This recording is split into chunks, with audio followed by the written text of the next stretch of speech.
Chapter 1640. Other than Zola, Triss, and Cooper were also in the fitting room. There were also 2 female assistants that Chen Zhao had never seen before. He wondered whose assistant they were. Chen Zhao greeted the 3. Nat, Triss, and Cooper were the 3 designers. Each of them had designed 3 or 4 sets for Chen Zhao. Therefore, he had to try each set on. The 2 assistants helped Chen Zhao put on his clothes and tidied them up. Zola walked up to Chen Zhao and fixed his collar. "Chen, what do you think of this?" "The sleeves seem a bit small," Chen Zhao said. "I feel like they'll explode if I use too much force." "Then take them off. Nat, you design them. You can change them." "Okay." Nat nodded and went up to pinch Chen Zhao's arm. "Chen, it's not my fault. When I measured you yesterday, you didn't use too much force, but your arm is really strong." Chen Zhao felt helpless that Nat always took advantage of him. Moreover, Nat had always been taking advantage of Chen Zhao openly. Actually, Chen Zhao's arm wasn't that big. After more than 2 hours of fitting, most of the clothes were perfectly designed. Only 2 or 3 of them had minor flaws. "One of you," Chen Zhao said, "go to the trunk of my car and bring my wine in." Chen Zhao had to return the favor. A while later, the 2 boxes of nameless wine were carried in. "You 3 can split this box. This is yours, Zola."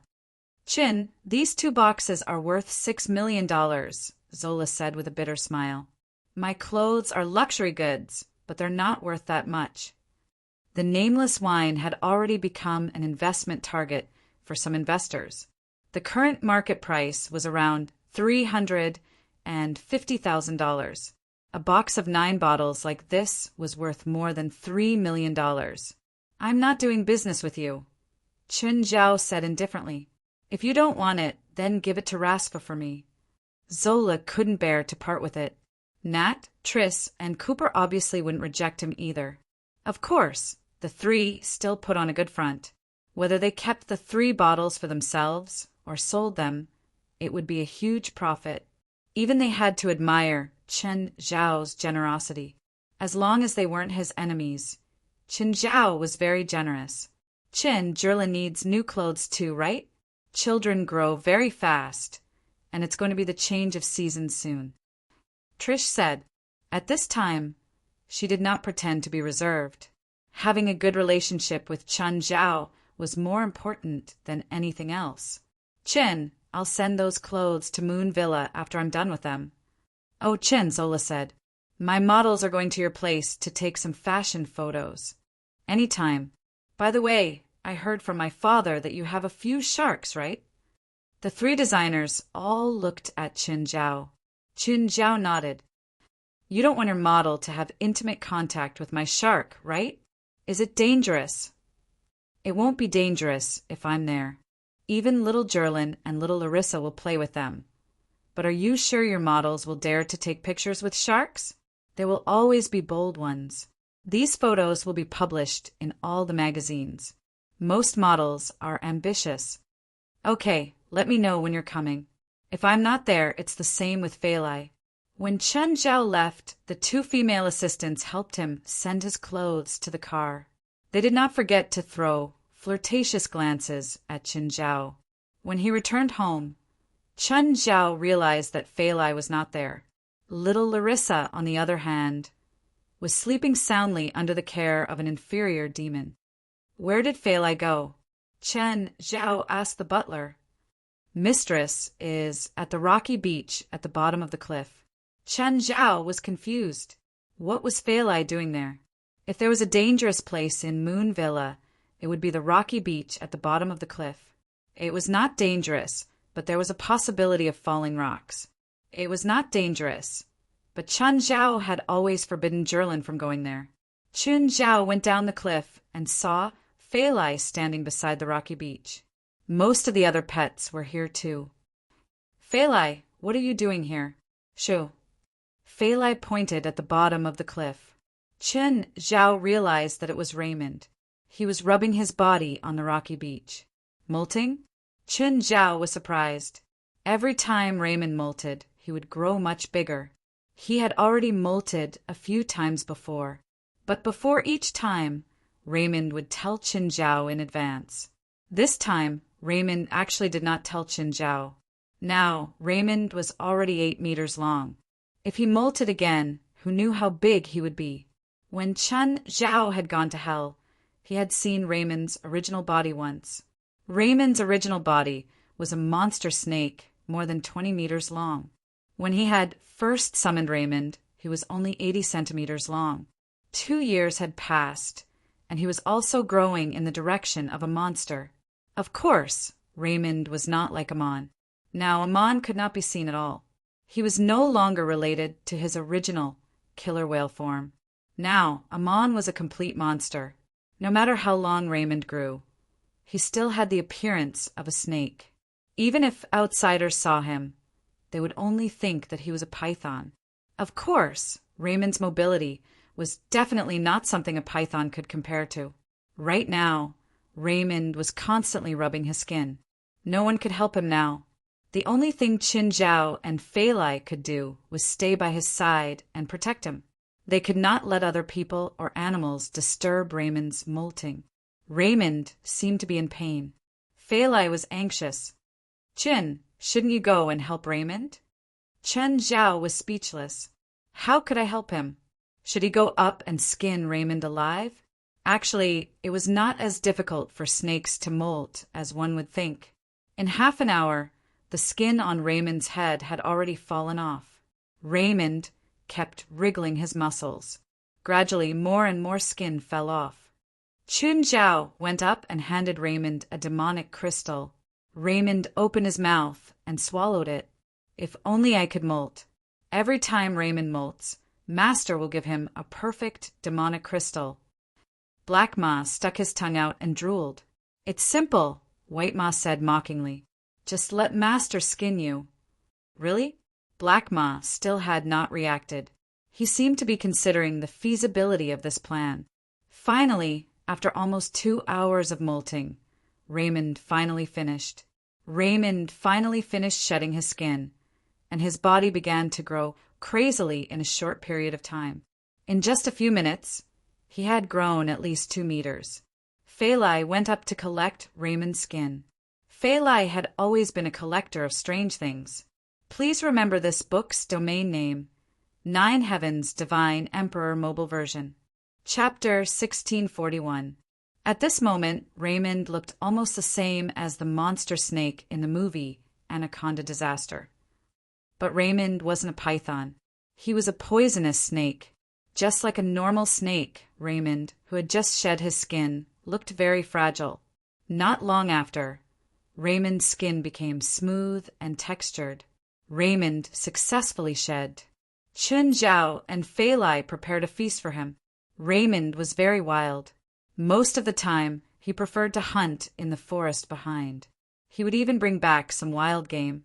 When little Larissa woke up, she realized that Raymond had changed his skin. She immediately climbed onto Raymond's body happily. Raymond's body was cold. It was her favorite.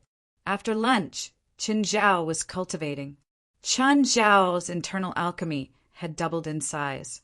Qin Zhao's small world also expanded from 200 meters to 250 meters. His cultivation progress was very fast. At least, it was much faster than before. But this was also because he had just formed his internal core. Qin Zhao could clearly feel that the internal core's growth was slowing down. The bigger the internal core, the slower the cultivation speed. The internal core also seemed to have a limit of saturation, but this was normal. It would be strange if he could continue to grow like this without limit. Qin Zhao used all returns to 1 and the non-elemental giant form. After transforming, Qin Zhao's height had increased from 5 meters to 4 meters. He even went out to the sea to practice. If he practiced in front of his house, he was worried that he would accidentally destroy the entire house. After using all returns to 1 and giant form, Qin Zhao's punches could create huge waves. Just then, Qin Zhao received a call from the handsome guy. "Hey, handsome, how come you're free to call me today?" That High Lord friend of yours is going to start a war soon. Huh. Chun Zhao was surprised. The handsome guy wouldn't send him a message for no reason. He wouldn't interfere in a war between lords. Did he want Qin Zhao to interfere? Is my friend in danger? Hard to say. The enemy is also a lord. The two of them together can barely fight to a draw. 2 against 1, but they could barely fight to a draw. The situation was really dangerous. But could he interfere with the war with his current strength? Qin Zhao wasn't confident. Do you remember what I told you last time? I remember you asked me to help you deal with that traitor, Qin Zhao said. Find the leader of Satanism first, and then bring him to me. In this battle, I can guarantee that Beelzebub Zophi and his wife will win. Sure, Qin Zhao agreed decisively. In the New Orleans area of the human world, there is an organization hostile to the Satanists. It seems that they have been fighting against the Satanists for decades. If you want to get more information about the Satanists, you can go to this hostile force. This hostile force is called the White Spear Association. All right. Oh, right. Last time I said that I would help you find a demon God Pillars familiar. Come to hell when you have time. Now, Qin Zhao said, is it convenient for you to summon me to hell now? No problem. Qin Zhao took the opportunity to talk to Fei Lai. 3 minutes later, he was summoned to hell. This time, the little handsome guy was on a plane. When the handsome young man saw Qin Zhao, he was surprised. You seem to be different. What's different? I can't tell. Is it because I've become stronger? Qin Zhao was looking forward to the handsome guy's affirmation. After all, the handsome guy was the king of hell. It was an honor for Qin Zhao to receive his recognition. Qin Zhao did not have the thought of being unconvinced by anyone. He also did not think that he did not need other people's acknowledgement. In any circle, people needed other people's approval and recognition. The handsome guy looked at Qin Zhao. Do you want me to admit that you've become stronger? Just speak from your heart. You don't have to care about my feelings. In terms of strength, there is no difference between the past and the current you. The handsome guy was indeed speaking from his heart. Has anyone told you that your EQ is low? I can feel your unhappiness, the handsome guy said. Qin Zhao rolled his eyes. Whatever, continue. If you need me to, I can lie. No need. Your real change is that you've become more advanced. That's a compliment, right? Probably a compliment. The handsome guy was not sure himself. The current you has more possibilities. Then the past me has fewer possibilities? Is that what you mean? Yes. Back then, you were close to your limit. But now, you can open up more possibilities and have more room for growth. Okay, I'll take that as a compliment. If you face that traitor of mine now, you probably won't need to borrow his physical strength, but that's good too. Is there any harm in borrowing his physical strength? In the past, you were close to your limit. After borrowing that traitor's physical strength, a part of it will remain in your body, allowing you to reach your true limit. But now you don't need to do that. That physical strength naturally won't be an obstacle to you seeking more possibilities. The handsome guy paused and then said, also, I hope that you can lure him to a place without people before fighting. Why? You're afraid of hurting the innocent? I don't care, but he stole a drop of my blood. If he releases that drop of blood, all the deaths will be on me. I don't like to bear the sins of others for no reason. Qin Zhao could more or less understand what the handsome guy was thinking. It was like a bad guy who felt that he was the one who committed the crime. But if he didn't commit them, he wouldn't accept it. Of course, there were probably some disadvantages to such sins. Qin Zhao also obtained some information from the handsome guy's words. For example, his current strength evaluation. According to the handsome guy, he was once the traitor's subordinate. The traitor was at the level of a lord. Qin Zhao could fight against him now, so he was at least at the level of a lord. Of course, the traitor probably couldn't use his full power. He wanted to create a physical body in the human world that could contain his soul. This body might not be better than his original body. It might not be able to unleash his full power. Oh, where's the familiar you gave me? Chen Zhao looked at the vast plains and didn't see any powerful demons. It's not for you. It's for your daughter, the handsome guy corrected Chen Zhao. He was always very serious. Chapter 1642. Fine. The handsome guy was just that stubborn. He gave it to whoever he gave it to. Even if he gave it to Chen Zhao's daughter, it was actually giving it to Chen Zhao. But he was very clear about this. The handsome guy pointed at the horde of magical beasts in the distance. It's that group. Not just one. Chen Zhao asked, surprised. None of the tens of thousands of magical beasts galloping about was particularly strong. It's one, but it's also a group, the handsome guy said expressionlessly. What do you mean? Those magical beasts are called death gods. Hearing this, Chen Zhao couldn't help but frown. Wasn't this name too ominous? And they dared to call themselves God in hell. How could this be described as awesome? Anyway, Chen Zhao had never heard of anyone in hell who dared to call themselves God. For example, there were otherworldling gods who cheated people in the human world. Here, they were the lambs of those big demons. There were as many awesome and powerful demons here as there were flies and dogs. Those who called themselves God here were either out of their minds. Either that or he was really too awesome. Chen Zhao and the handsome guy flew above the death gods. Only then did Chen Zhao see clearly that the magical beasts were just larger cows. Chen Zhao looked at the handsome guy in confusion. These are death gods? They're the purest, pure-blooded natives of the infernal realm. They don't have any fiend devil blood mixed with them, and they don't have any combat prowess at all. But once they recognize a master, if their master is attacked, they'll do everything in their power to protect him. Every single death god here can block an attack. Chen Zhao was surprised. Any attack? Of course not. Once an attack exceeds a certain level, a single death god won't be able to block it. However, they can split up or combine as one. For example, with your current strength, a single death god won't be able to block it. Then why are they called death gods? The attack they receive isn't actually dissolved. It's transferred to someone else. Chen Zhao frowned. Transferred to who? Anyone can do it. The fiend devils in hell often self-destruct for no reason. Because of the death gods' attacks, there was a period of time when the death gods were massacred.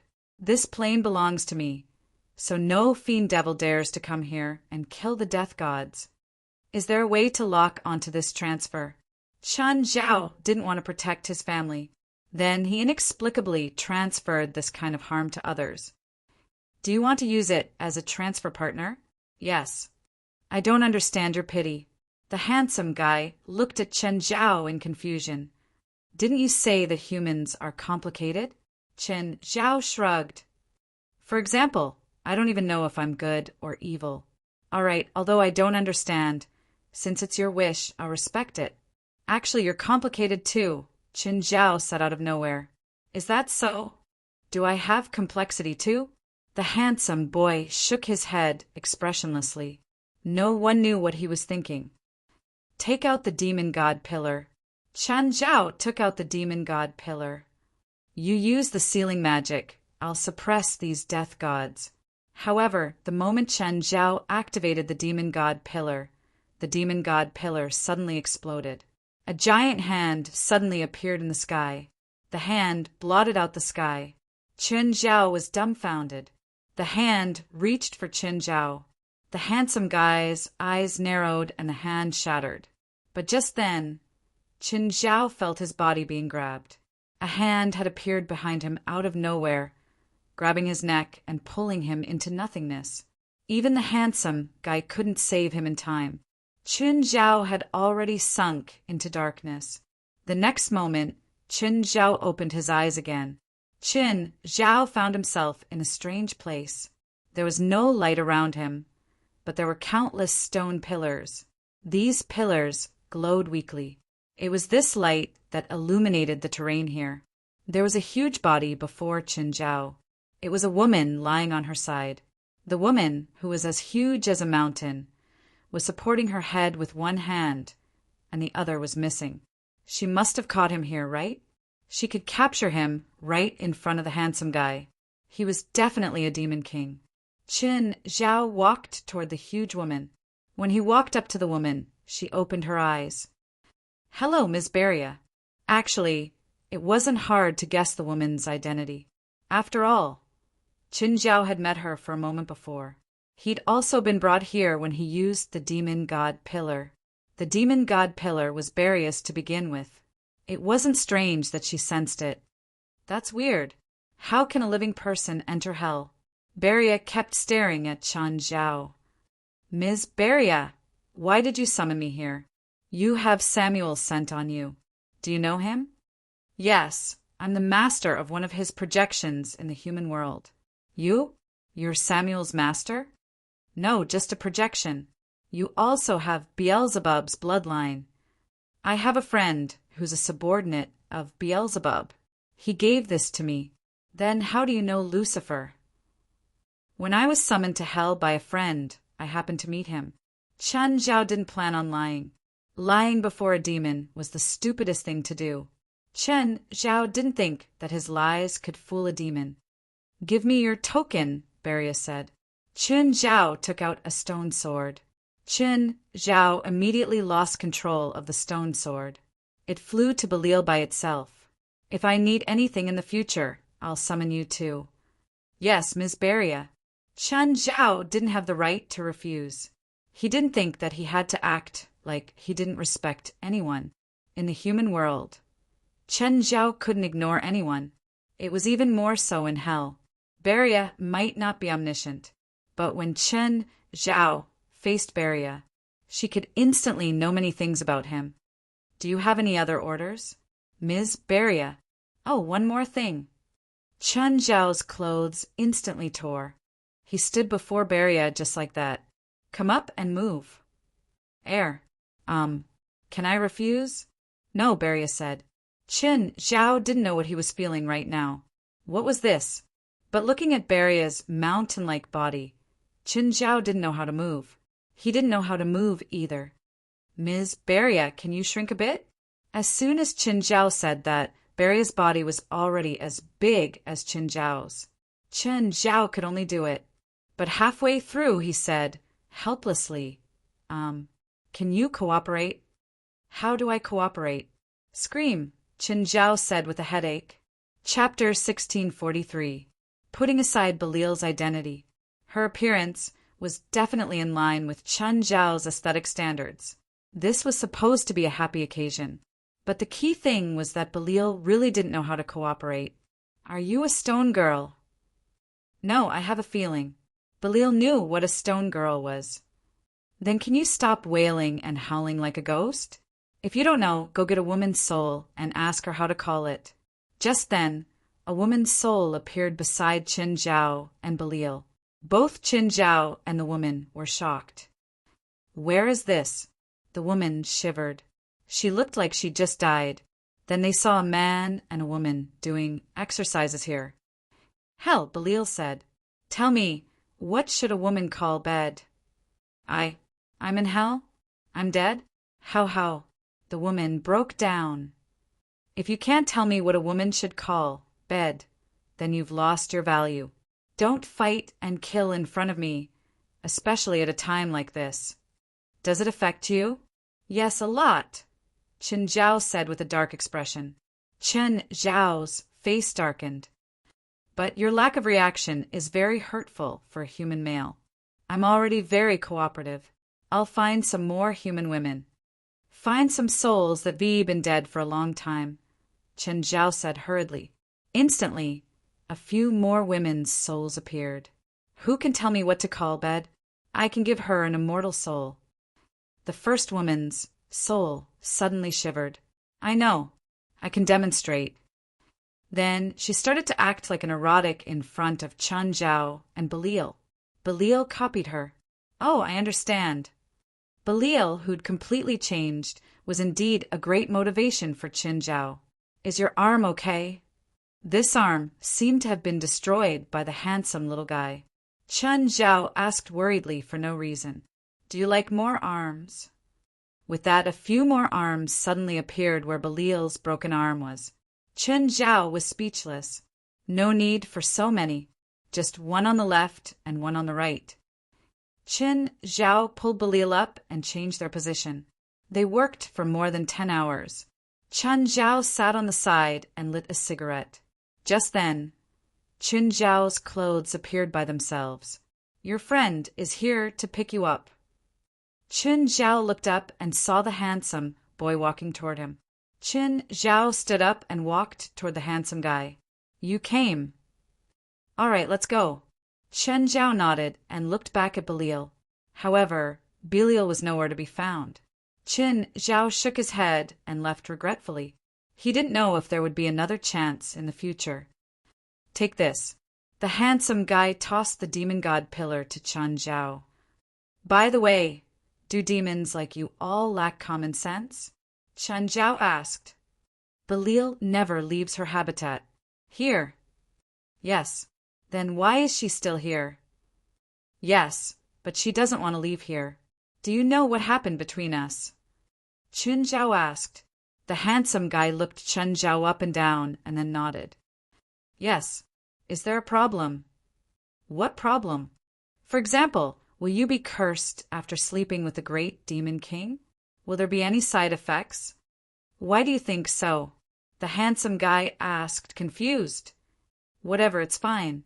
Chen Zhao shook his head, but he'd probably been forced earlier. By the way, how are Beelzebub, Zophie, and Oris?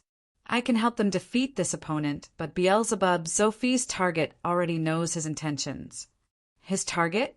Are you talking about the secondary Demon King? Yes, his situation isn't good, the handsome guy said. There's a huge flaw in his plan. He didn't hide his intentions, so it's almost impossible for his plan to succeed. Chen Zhao sighed. With his current strength, he couldn't participate in this battle at all. I have a lot of angelic crystals and demonic crystals. Can you help? Chen Zhao asked. I won't participate in a battle between secondary demon kings. Then can you send me to Beelzebub, Zophie's territory? Sure. Instantly, Chen Zhao found himself above Beelzebub, Zophie's obsidian castle. Roar! Who's invading my territory? Beelzebub, Zophie, and Oris immediately sensed Chen Zhao's aura.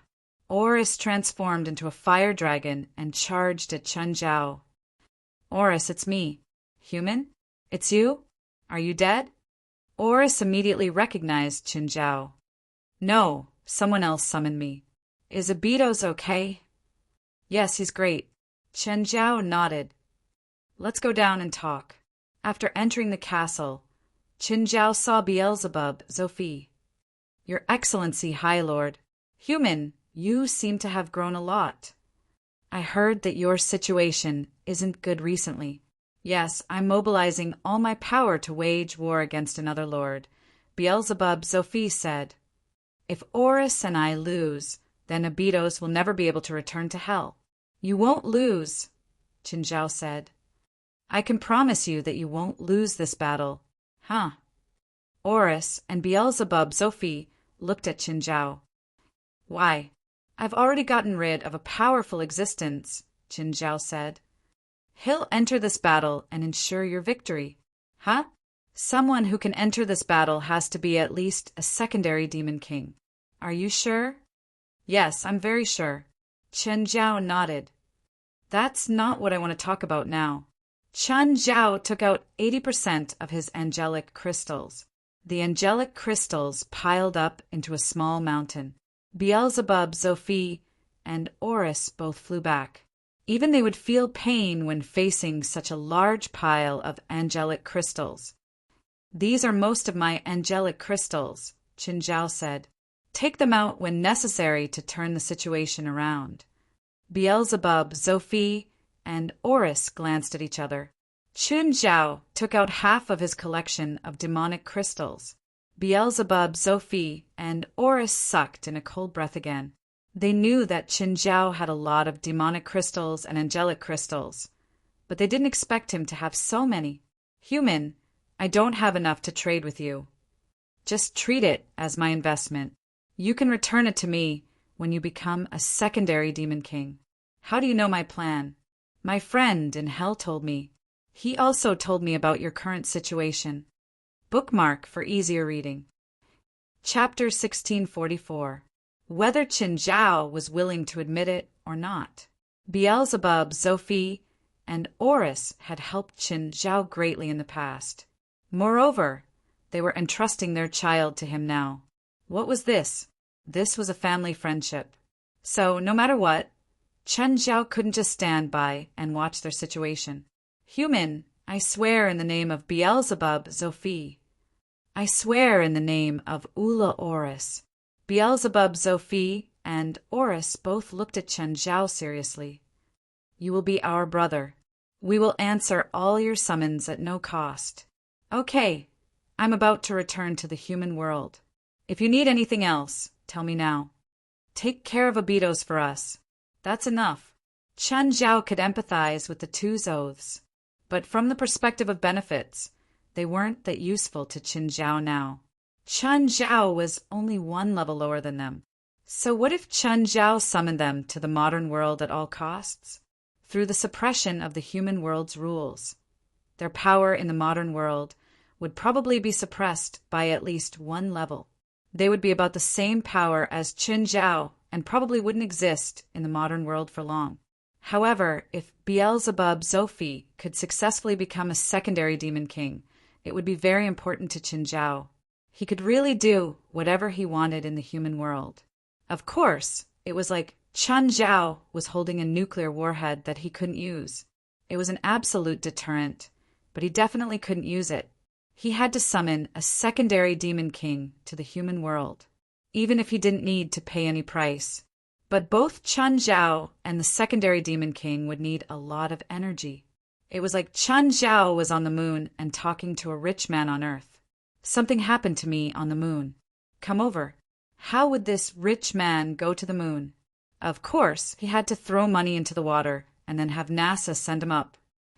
Oh, do you know any alchemists in the human world? Yes, one of my subordinates is an alchemist, Qin Zhao said.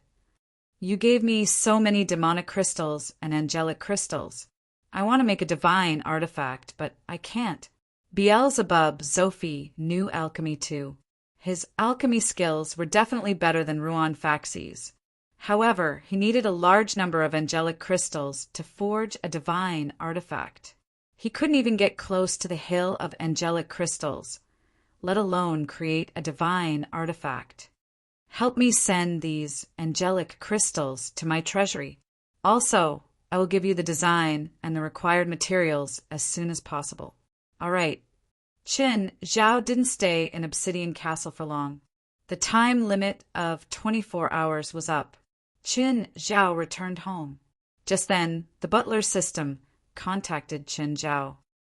Master, Miss Amira has called you 12 times in the past 24 hours. Mr. Stephen has called you 29 times in the past 24 hours. While greeting Feilai, Qin Zhao said, help me call Miss Amira. Hey, Qin, you're finally willing to call me back?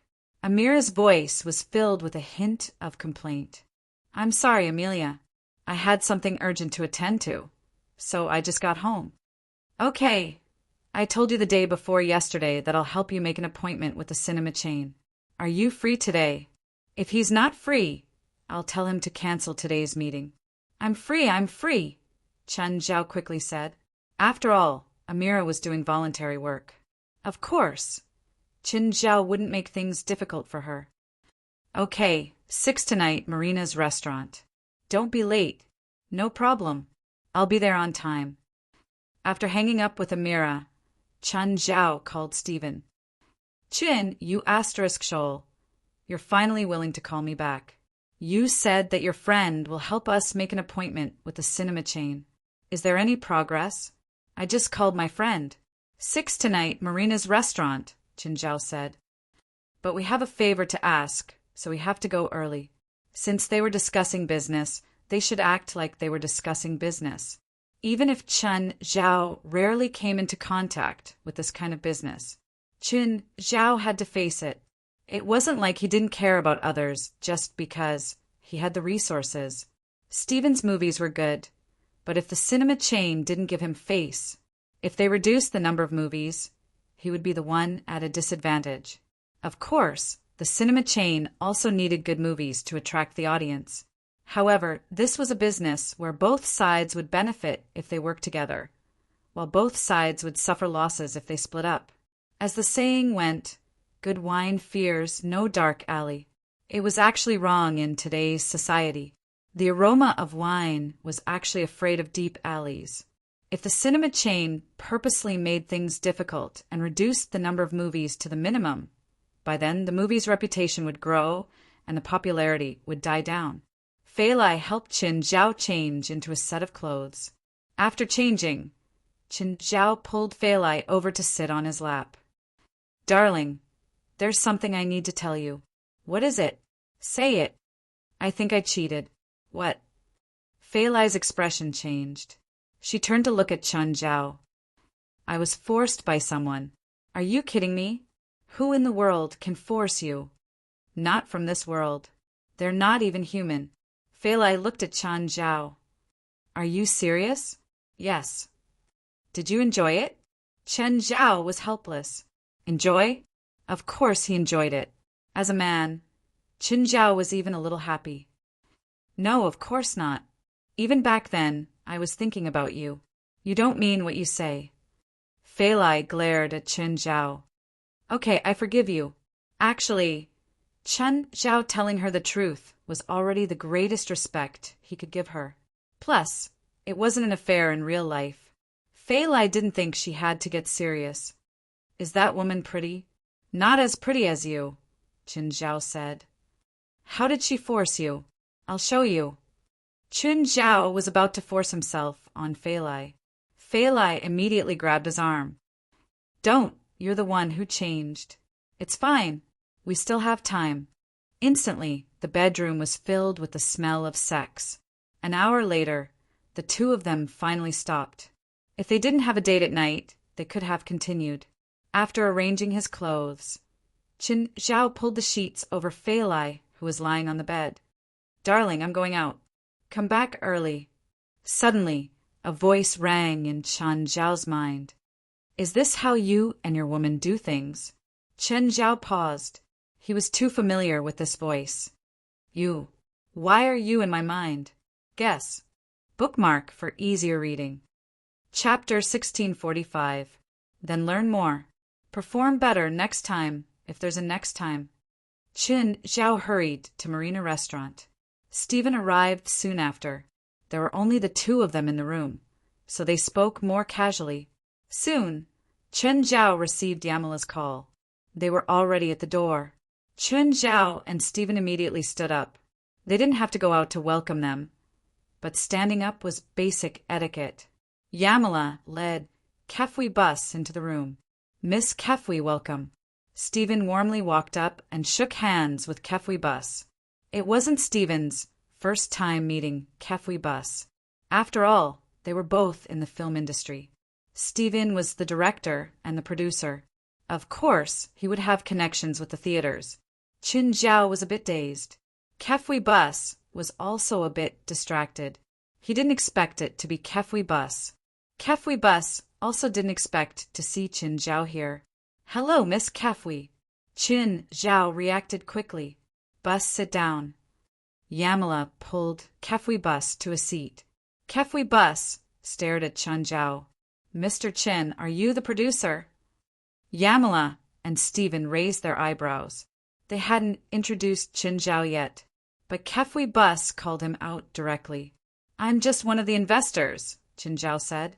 Stephen is the producer. What's your investment share? 30%, Chen Zhao answered.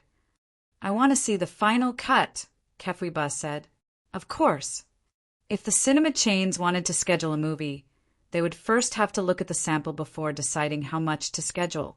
Of course, there was a more complicated operating system. For example, if it was produced by or distributed by the Big Six, there would also be additional screenings.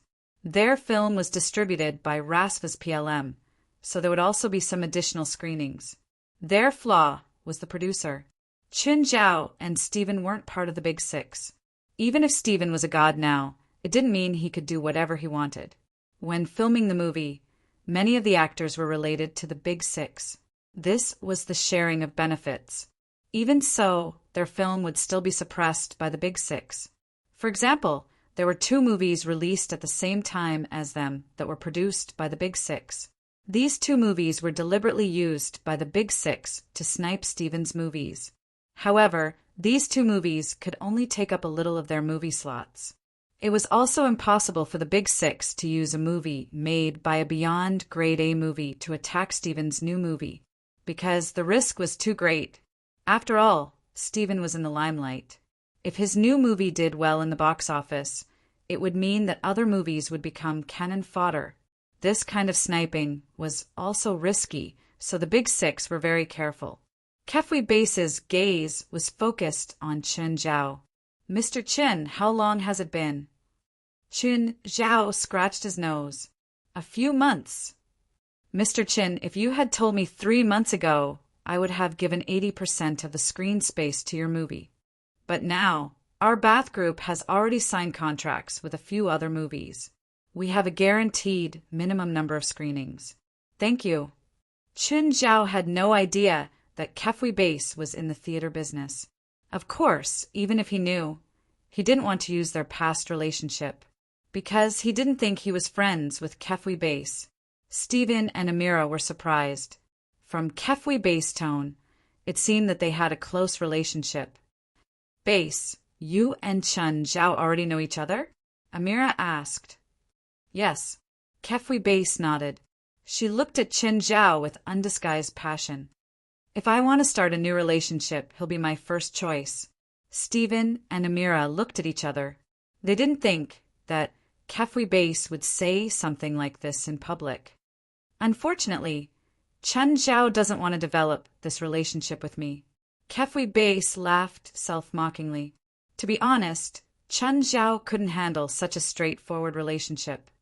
"Mr. Steven, if there's no problem, send the final cut sample to my company tomorrow. As long as there's no problem, I'll give you the best split." Ms. Kefui, personal feelings are personal. Business is business. Call me Base." Kefui Base looked at Chun Zhao. People were like this. The more they couldn't have, the more they wanted. Because of his family, Chun Zhao refused to have any further contact with her. Then he thought of his failed marriage. Kefui Base's feelings for Chun Zhao grew even stronger.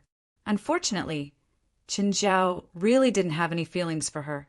Actually, Kefui Base and Amira were the same type of people. They wouldn't let their emotions get to their heads. Back when Kefui Base had dealt with her ex-husband, Oni, Chun Zhao had been very cold. Her methods were cold and didn't hesitate at all. But no matter how calm a woman was, she would still be impulsive sometimes. "Chin, let's go for a walk," Kefui Base invited. Chin, you go. I also have some personal matters to discuss with Ms. Amira." Steven betrayed Chun Zhao decisively. To him, Chun Zhao could only benefit from having a deep conversation with Kefui Base. Chun Zhao looked at Amira, who also waved her hand. "Goodbye. Oh, send Base home for me." Chun Zhao could only bring Kefui Base out of the restaurant. The night breeze from the coastline was slightly chilly. Kefui Base didn't speak, so Chun Zhao didn't speak either. "Chin, do you love her a lot?" "Yes." "Can this love last forever?" Chun Zhao felt a headache when he heard these romantic words. Chun Zhao thought for a moment and answered, "Maybe family is more than love. You won't get tired of her. Even if I get tired of her one day, we won't have love. I really envy that woman. Why can she get happiness while I can only meet those disgusting men? We'll be friends." Chun Zhao could only say this. "Give me a hug." Chun Zhao bent down and hugged Kefui Base. "I need a warm hug." Chun Zhao felt like his head was about to explode. "What warm hug?" "Thank you." Chen Zhao felt his ear get bitten. Chen Zhao didn't like making feelings so complicated. If he liked her, he liked her. If he didn't like her, he didn't like her. Chen Zhao didn't have any feelings for Kefui Base. He definitely wouldn't give up on Fei Lai for Kefui Base. Even if Chen Zhao slept with her now, they could only be *S**X. What Kefui Base really needed was feelings. Chen Zhao couldn't give her that either. I'll send you home. Please remember this book's domain name. 9 Heavens, Divine King. Chapter 1646. Hey, are you rolling in the sheets with Kefui Bath right now? No, I'm on my way home. Chen Zhao didn't plan on being entangled with Kefui Base. This relationship was too troublesome. Plus, Chen Zhao believed that after some time, she would have her own feelings. There was no need to be entangled with her. Uft. What a pity. If you can develop a deeper relationship with her, we won't have to worry about showtimes when our movies are released.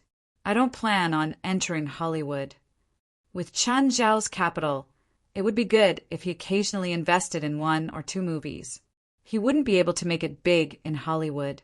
Each of the big 6 had a media empire behind them. Even if Chen Zhao invested all his money, he would only be a small fry.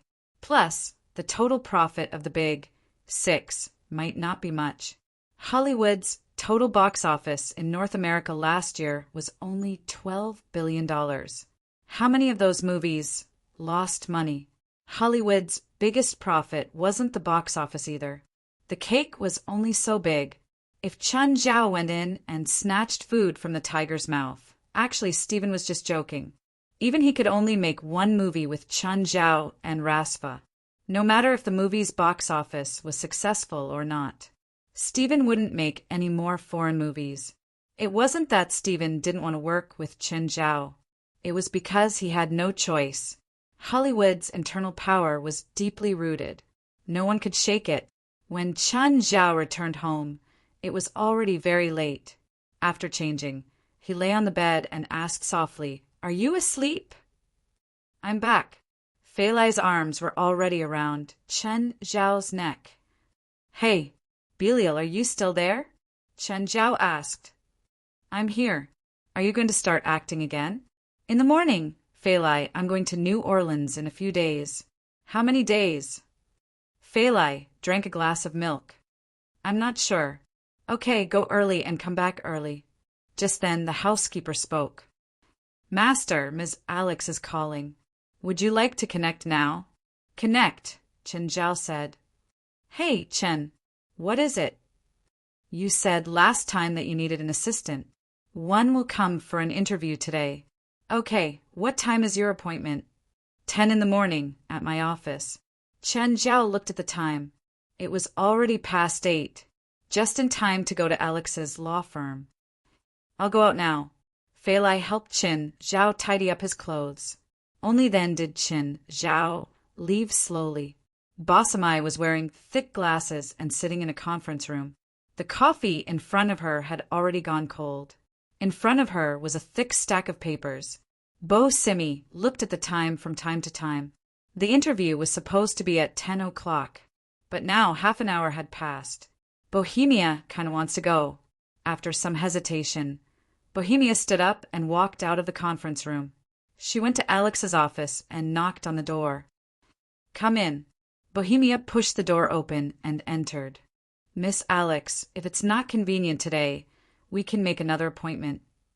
In fact, when Bo Simi saw the recruitment advertisement, she thought that Alex was looking for an assistant. But when she arrived, she heard from Alex that her boss was looking for a personal assistant. Bo Simi used to be a personal assistant, and it wasn't a pleasant experience. Therefore, Bo Simi instinctively wanted to refuse. However, she was already here, and she was an introverted person, so she was too embarrassed to leave. Now it was already past time. She wanted to use this opportunity to refuse. Alex glanced at the time. "Wait a moment." With that, Alex picked up the phone. "Hey, Chin, when are you coming?" "It's already past half an hour." "Sorry, there's a traffic jam. When are you coming?" "Aren't I already here?" Chen Zhao pushed open the door and walked in with the phone. Annoyed, Alex put down the phone. Chen Zhao turned his head and looked at Bo Simi. Is this lady here to hire my personal assistant? Yes, that's her. Alex nodded. She has a lot of work experience and a good education. She's more than qualified to be your personal assistant. Alex, lend me your office for a while. Alex left her office. Chen Zhao sat in Alex's seat. Please sit. How should I address you? Hi, I'm Bo Simi Pam. Okay, Pam. Chen Zhao nodded. Bo Simi was not used to Chen Zhao calling her by her last name. However, her introverted personality prevented her from correcting him directly. Can you show me your information? Okay. Bo Simi immediately handed her documents to Chen Zhao. Then she placed the documents she'd brought before Chen Zhao. This is my degree certificate. This is the evaluation report from my previous company. I know 4 foreign languages, including French, German, Russian, and Japanese. Bo Simi secretly regretted it. She was someone who did not know how to refuse at all. As soon as Chen Zhao opened his mouth, she started to introduce herself. She completely forgot about her intention to refuse. What's your salary requirement? Bo Simi took a deep breath and said, the higher the better. Refuse, refuse, refuse. Bo Simi chanted in her heart. Is $10,000 a month enough? Hearing that, Bo Simi's eyes immediately widened. After all, personal assistants usually did not earn more than $5,000 a month. Even the highest salary she'd had in the past was no more than $1,500 a week. Before Bo Simi could refuse, Chen Zhao asked, You're from New Orleans? Yes, yes. I'm going to New Orleans in 2 days. You can be my tour guide. Chen Zhao felt that his offer was high enough. Bo Simi had no reason to refuse. Actually, Bo Simi was indeed hesitant. Chen Zhao's offer was indeed very attractive. However, she instinctively disliked the job of a personal assistant. If you're going to refuse, please be more direct. Chen Zhao said impatiently when Bo Simi did not speak. No. I know. Then you've accepted the job, right? Yes, I think so. Portia immediately regretted her answer. All right, Alex, you can come in. Alex walked in. How did it go? I've decided, Chen Zhao said. Help me draft a contract. A while later, a freshly drafted contract was placed before Bo Simi. Bo Simi signed it helplessly. She was not sure if she was forced to accept the job or if she was sincere. Bookmark for easier reading. Chapter 1647. In the first-class cabin, Chen Zhao turned to look at Portia. Pam, are you unhappy? No. Portia shook her head. After a while, Portia couldn't help but ask, Boss, if I resign now, will you be angry? No, of course not. Chen Zhao smiled. I'm a very generous person. Then other than using my connections to make sure you never find a job, I won't do anything overboard, Chen Zhao said in a gentle tone. By the way, do you want to resign? Chen Zhao asked gently. No, I'm just asking. Portia turned to look at the white clouds outside the window. On the first day of work, Chen Zhao brought her home. Portia knew one thing. Chen Zhao was very rich. How rich was he? The kind that could make her disappear from the face of the earth. Of course, it wasn't completely without benefits. At least she got a month's salary in advance so that she could pay her rent first. At the same time, he sold his second-hand truck to her at a low price. This allowed her to solve the transportation problem. Portia ignored Chen Zhao. She picked up an actor's training and started reading. With her education background, it wasn't hard for her to find a job. However, she'd gone to Los Angeles because it was close to Hollywood. Of course, she hadn't gotten a single role yet. Not even passerby had. Suddenly, Chen Zhao closed Portia's book. Boss, what are you doing? I'm bored. Chatting with me. My job doesn't include chatting. No, it does. Chen Zhao waved his finger. It doesn't. You can call Alex and have her read the contract for you. Portia took a deep breath and calmed her anger. I really hope the plane falls and this asterisk shoal falls to his death. Rumble! The plane seemed to have encountered turbulence and shook. Encountering turbulence wasn't something that people liked. The vibration was very uncomfortable. Of course, it was unavoidable for commercial flights to encounter turbulence at high altitudes. Just then, the turbulence shook again. This time it was stronger than last time. All the passengers felt weightless. Just then, Portia saw a spark explode from the left engine. Then, the vibration of the plane became more obvious. Ah! Portia screamed. The engine is on fire. Chen Zhao turned his head. I think a bird crashed into the engine. This was indeed the case. Chen Zhao did feel it, but Chen Zhao couldn't stop it. The plane began to shake. Because the speed of the aircraft engine was very fast, if a flying bird were to hit the engine, it would bring about an imbalance of several tons of inertia, which could instantly cause devastating damage to the engine. At this time, many passengers who had pulled over saw that the engine was on fire. The entire cabin was in a state of panic. We're dead. We're dead. Not only Portia, but all the passengers were also panicking. Chen Zhao was helpless. He couldn't save everyone. However, the plane had not yet lost control and was still flying in a relatively stable manner. The captain had already informed them that they would be docking at the nearest Houston airport. A loss of power in an aircraft engine does not necessarily mean that it will crash. The vibration of the plane continued. However, the flight crew was doing their best to control the plane to maintain flight. Someone in the cabin was crying. Pam, shouldn't you be writing your will now? Chen Zhao asked with a smile. Portia was not in the mood to argue with Chen Zhao. Her face was pale from fear. Someone was really writing a will. This kind of despair was very contagious. The entire cabin was filled with the smell of death. Portia also started writing her will. Chen Zhao looked at Portia. You should write it on your phone. If the plane crashes, there might be an explosion that will destroy the paper. Chen Zhao said mischievously. Also, the phone I gave you is a satellite phone. You can say goodbye to your family and friends now. Portia started crying.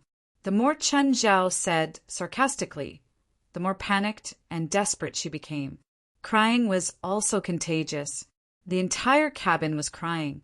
Even the flight attendants who had been barely able to calm down were crying. But the plane still landed safely at Houston Airport.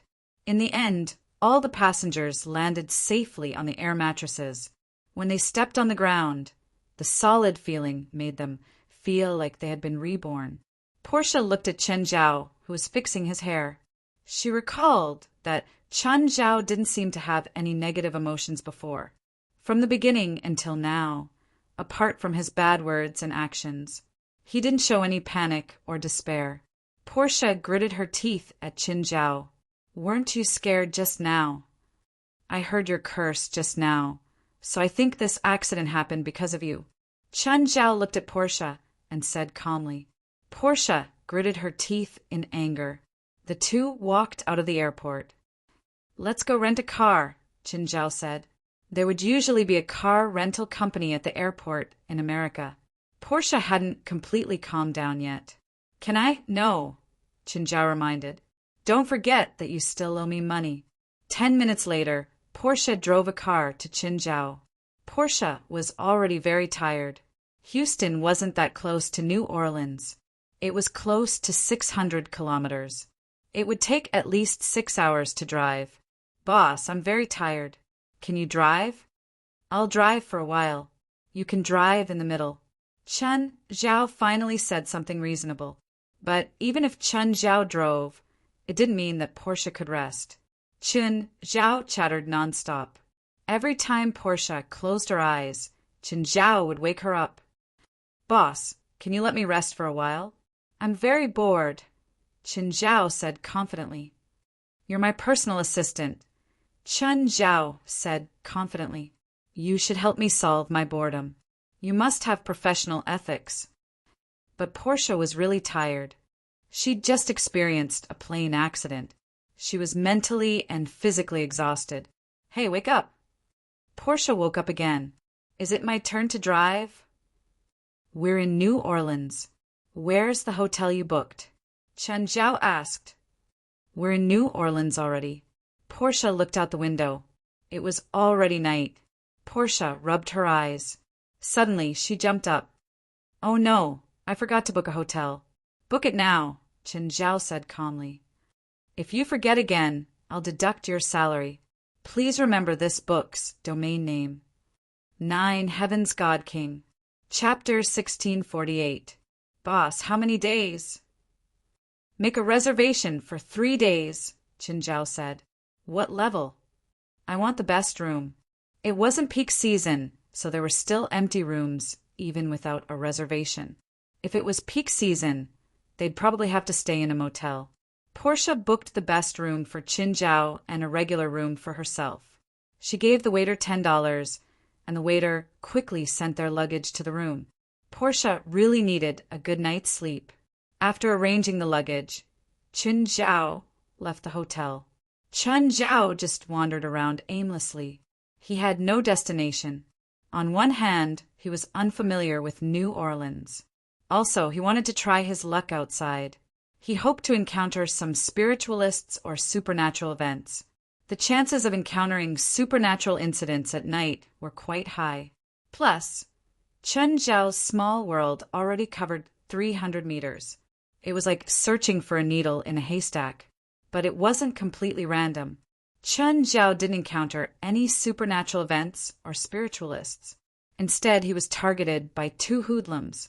New Orleans had always had one of the highest crime rates. There was a gang here that made people tremble with fear. The New Orleans gang was also called Marchino Gang. Their boss was called Marchino. In the previous city, this immigrant city was controlled by this gang. Even now, the darkness in the city couldn't be eradicated. Of course, like most gangs, they had moved from being open and above board to hiding in the shadows. However, at night, the city would be filled with criminals.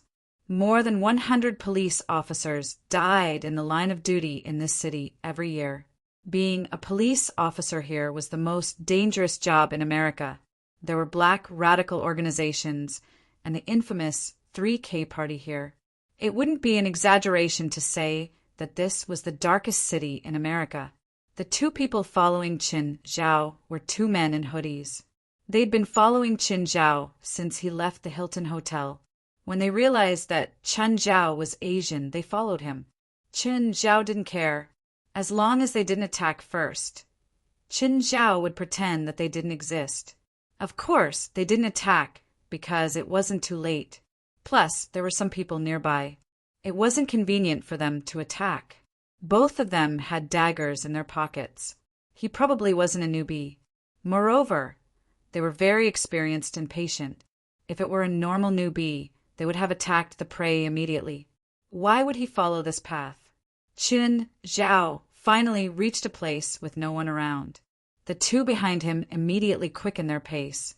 For Sam and Vicari, tonight was their harvest night. They followed their prey from the Hilton Hotel. Those who could afford to stay in the Hilton Hotel must be rich.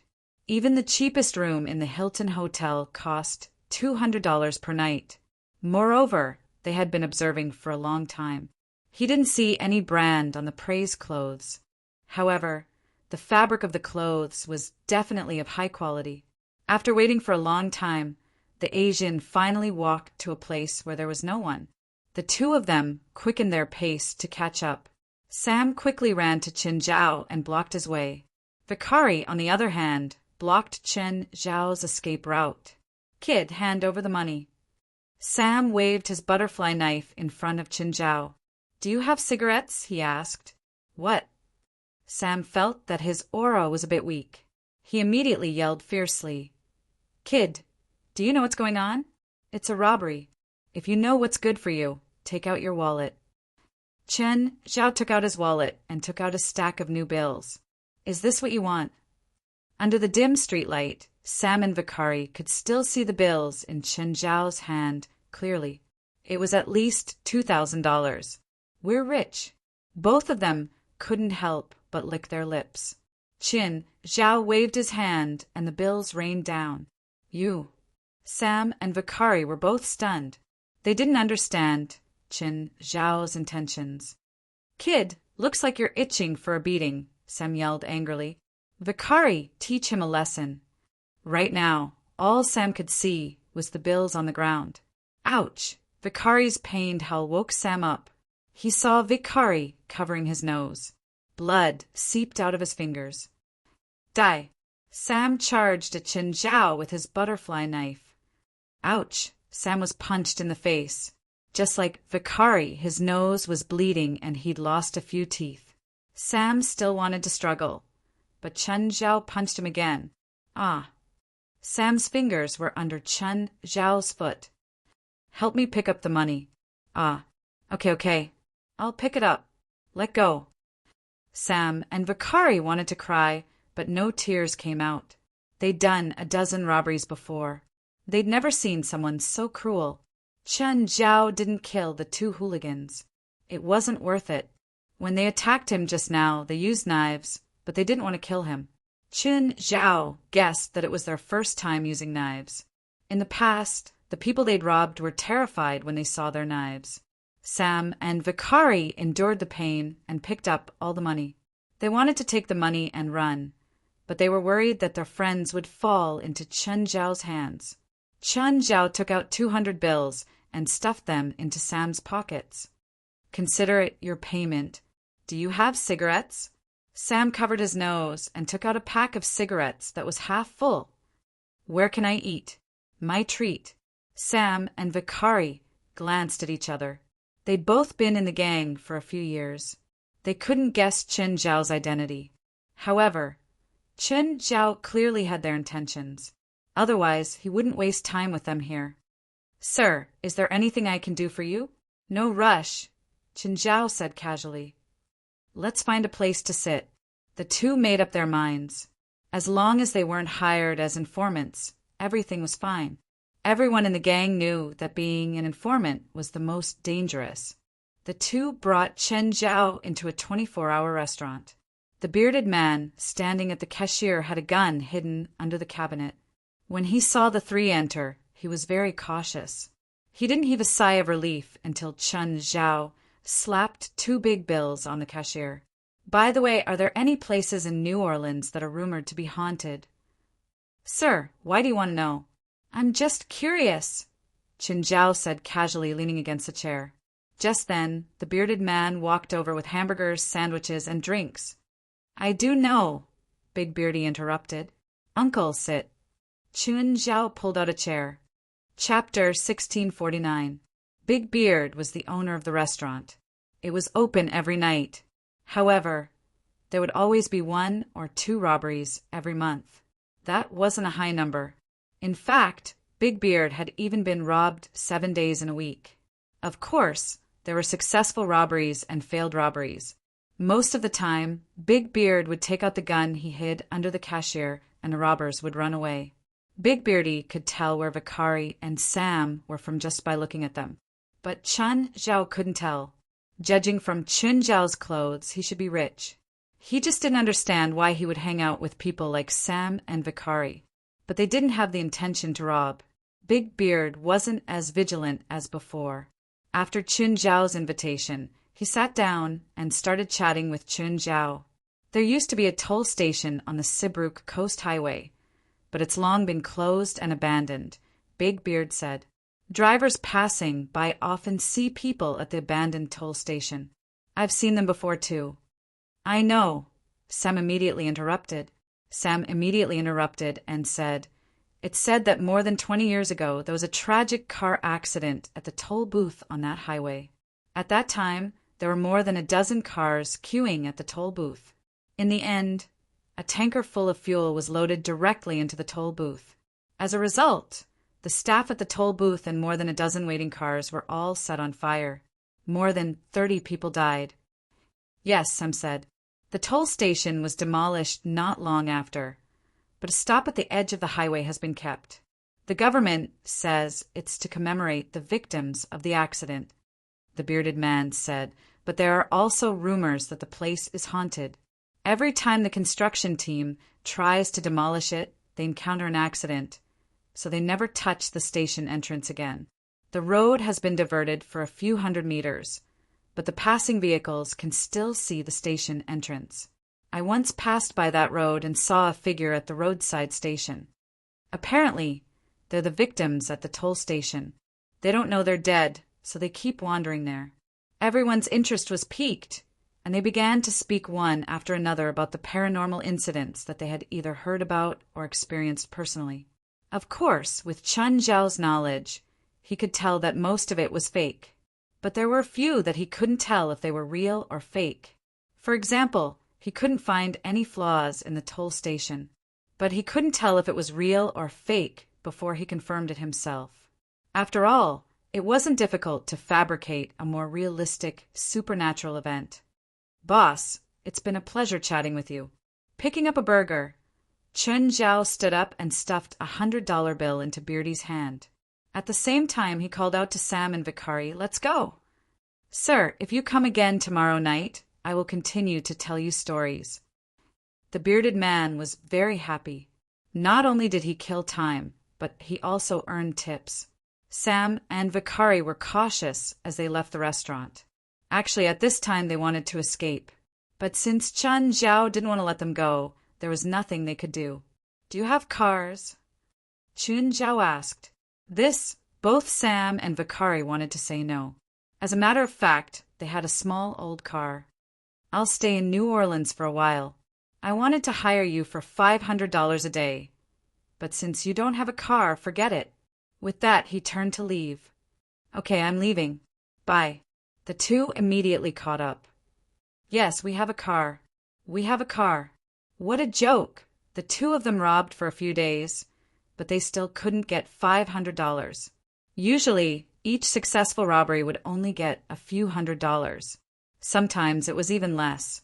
They could make do with this bit of money for a few days. Then, when they ran out of money, they would rob again.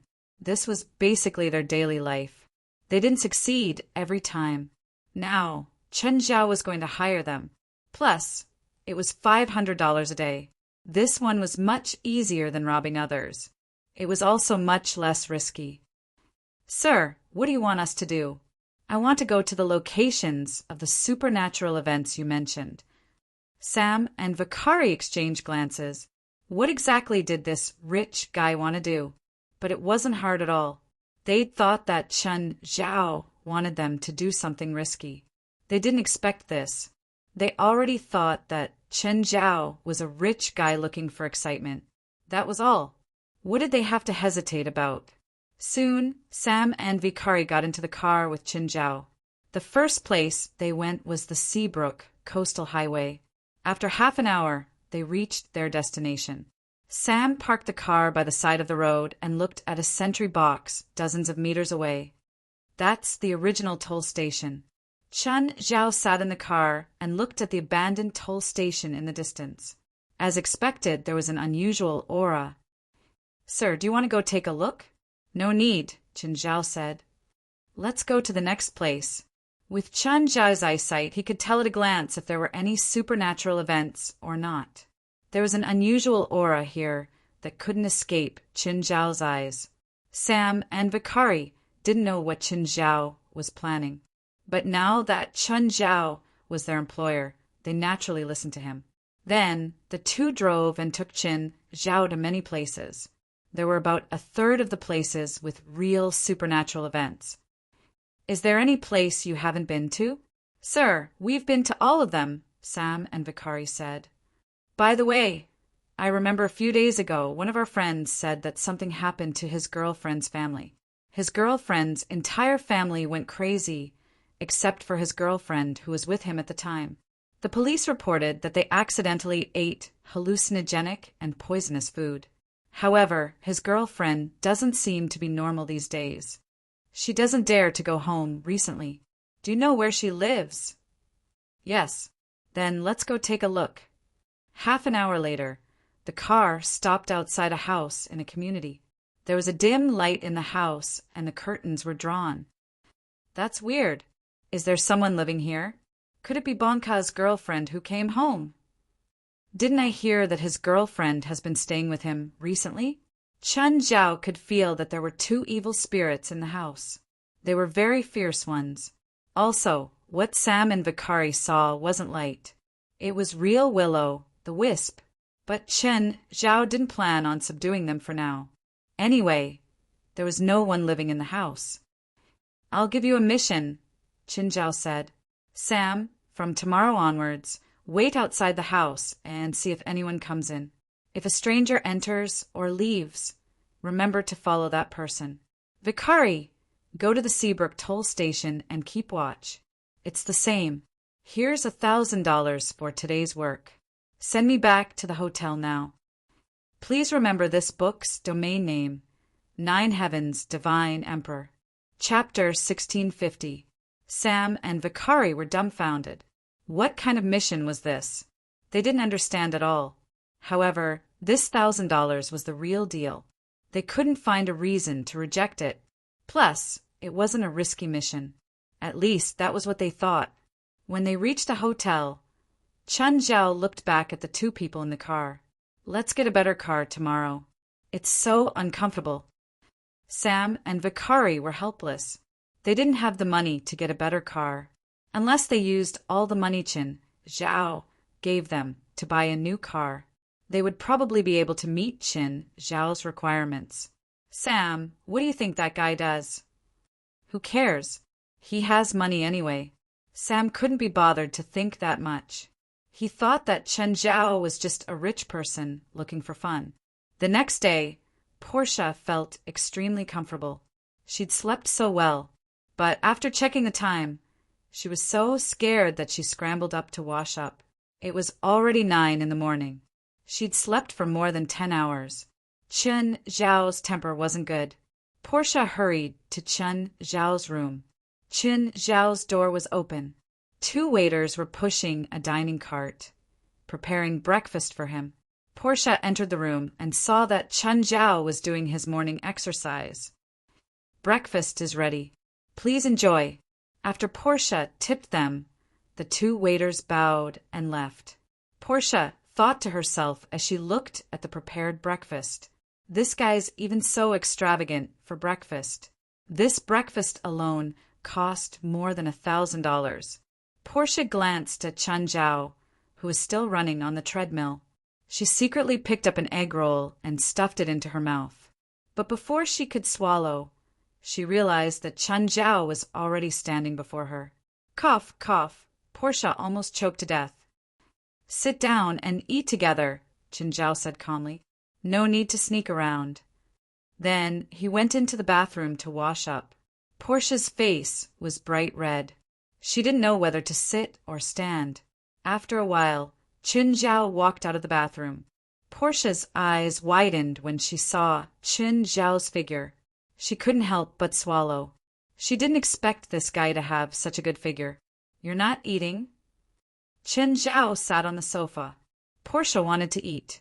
The food here was all high-end, but she was a bit shy. Sit down and eat.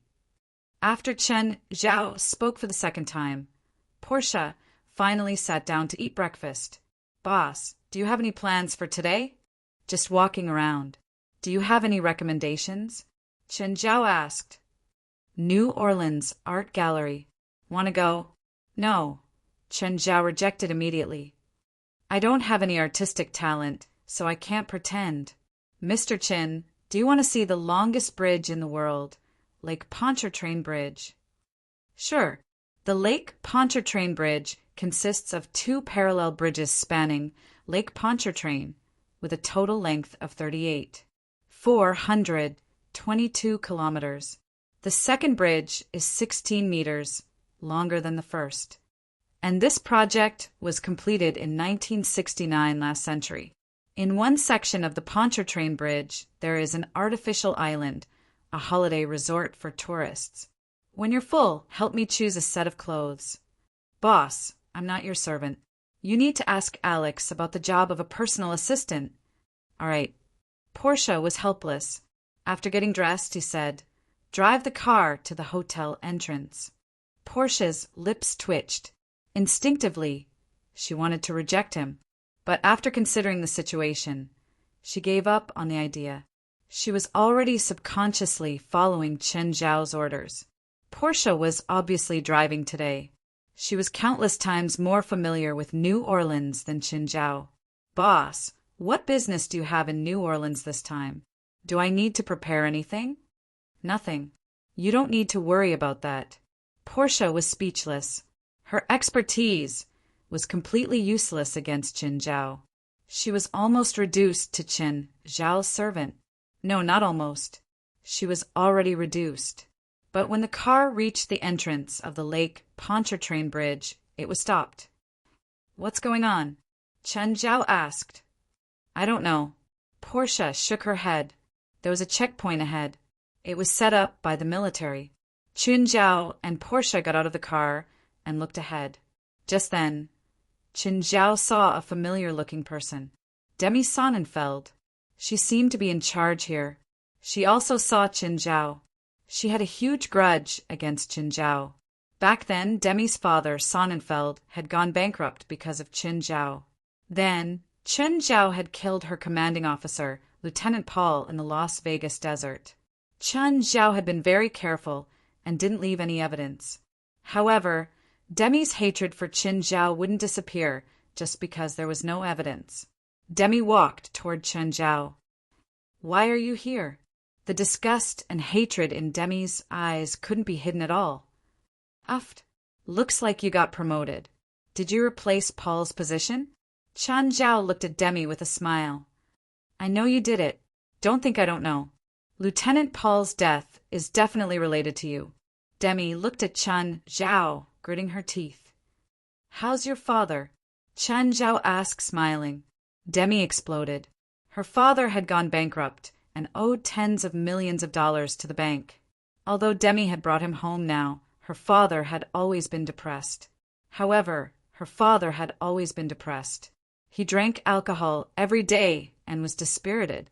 Demi really wanted to pull out her gun, but she controlled her anger in the end. "One day, I'll kill you legitimately." Demi gritted her teeth. "Then I'll kill you right away."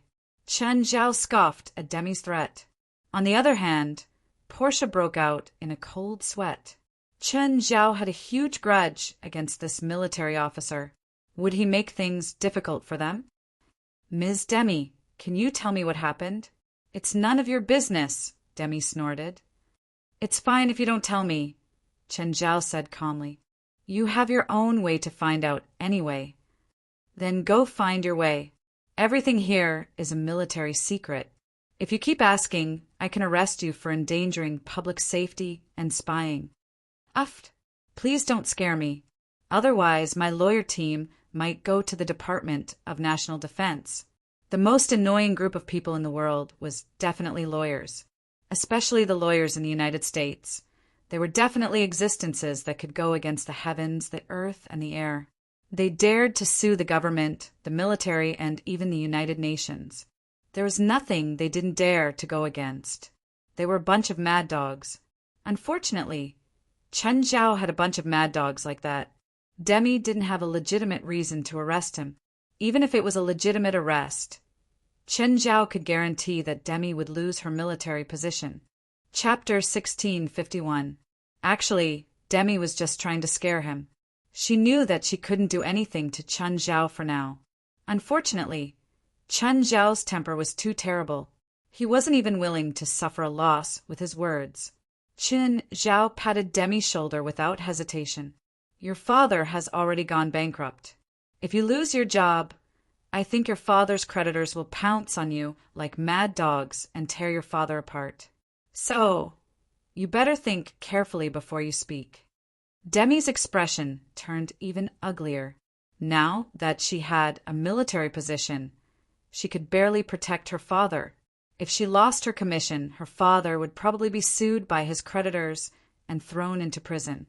If someone interfered, her father might not be able to get out of prison alive. Demi's eyes were filled with murderous intent. But she really couldn't do anything now. If he didn't have a proper name, his words wouldn't be justified. If she couldn't do anything to Qin Zhao, she might even get herself into trouble. In Portia's eyes, Chen Zhao was definitely an evil rich man. However, Chen Zhao could only chat with Demi here. Demi would never let him go just because of his threat. The bridge of Lake Pontchartrain was uncrossable. Demi wasn't just targeting Qin Zhao. Qin Zhao could only ask Portia to turn the car around. Boss, where to now? Portia kept thinking about Demi's words. Demi said that Chen Zhao had killed an officer. This gave her goosebumps. She didn't know what Chen Zhao did. The only thing she knew about him was that he was rich. He was very rich. Now, she felt that Chen Zhao's money might have come from an illegal source. Her fear of Qin Zhao grew deeper and deeper. But now she was in a difficult position. As long as Chen Zhao didn't agree to her resignation, she couldn't leave. She was even more afraid to speak. She was worried that she had angered him. Qin Zhao threatened her family. Anyway, Portia was just scaring herself. The more he thought about it, the more afraid he became. Find a restaurant, Qin Zhao said. Boss, they've only been out for an hour, and you seem to have eaten a lot for breakfast. Breakfast? How could that be called breakfast? That wasn't even enough to fill Chen Zhao's teeth. If Chen Zhao really ate to his heart's content, he could probably empty the entire hotel. However, the energy efficiency of food was still too low for him. Chen Zhao still couldn't completely separate himself from the 5 grains. He could not eat the wind and drink the dew. However, not eating or drinking for more than 10 days was nothing to him. Of course, even though Chen Zhao was close to fasting. However, Chen Zhao's appetite was still much larger than a regular person's. Qin Zhao could already use his immortal power to ensure that he was never hungry. However, there were some trace elements that the human body needed that could not be provided by immortal energy. To put it bluntly, Chen Zhao didn't need to eat now, but to replenish his micronutrients. Therefore, Qin Zhao's food combinations for each meal were very rich. I'm hungry, he answered matter-of-factly. Fine, you're the boss, you have the final say. But this time, he only told Portia to find a normal restaurant. Not those high-end restaurants that cost thousands of dollars for a meal. An hour later, Portia sat across from him. Qin Zhao was still wolfing down his food. How much did Qin Zhao eat? 10 servings of pasta, 20 servings of pepper scallops, 5 lobsters, and 20 prawns. There were also 20 steaks and 5 roasted chickens. Portia had never seen someone with such a huge appetite. Just how many people's portions did he eat? 10 people? Or 20 people? Those who did not know would think that he was a beggar who hadn't eaten for a few days. Chen Zhao did not care about other people's opinions. He could eat however he wanted. You eat some too, Chen Zhao said in the midst of his busy schedule. Thanks, but it's okay. Portia forced a smile. Okay, tell the waiter to give me 20 medium-rare steaks. This restaurant steaks are as good as the chef's. Oh, I saw that there's roasted lamb leg on the menu. Give me 2. Boss, can you finish it? I never waste food, Qin Zhao said. After midnight, Qin Zhao walked out of the restaurant satisfied. Portia followed behind him. Boss, you just ate a total of $2,380. Okay, got it. Qin Zhao nodded. This restaurant is still worth it. If we went to a high-end restaurant, this meal would cost at least tens of thousands. Spending $2,380 for a meal? Was that worth it? But thinking about the amount he'd just eaten, it was indeed worth it. Sis, a slightly childish voice said. Qin Zhao turned his head and saw a boy around 18 or 19 years old. Portia was stunned for a moment. Billy, why are you here? I'm working part-time at this restaurant. Billy looked at Portia and then at Qin Zhao. Sis, when did you come back to New Orleans? Also, who is he? Your boyfriend? No, he's my boss, Portia quickly explained. I'm working now. I'll go visit you guys when I'm free. Okay, Billy still had some baby fat on his face, but he was even taller than Chen Zhao. Chen Zhao did not know what these foreigners ate to be so tall at such a young age. Billy walked up to Chen Zhao.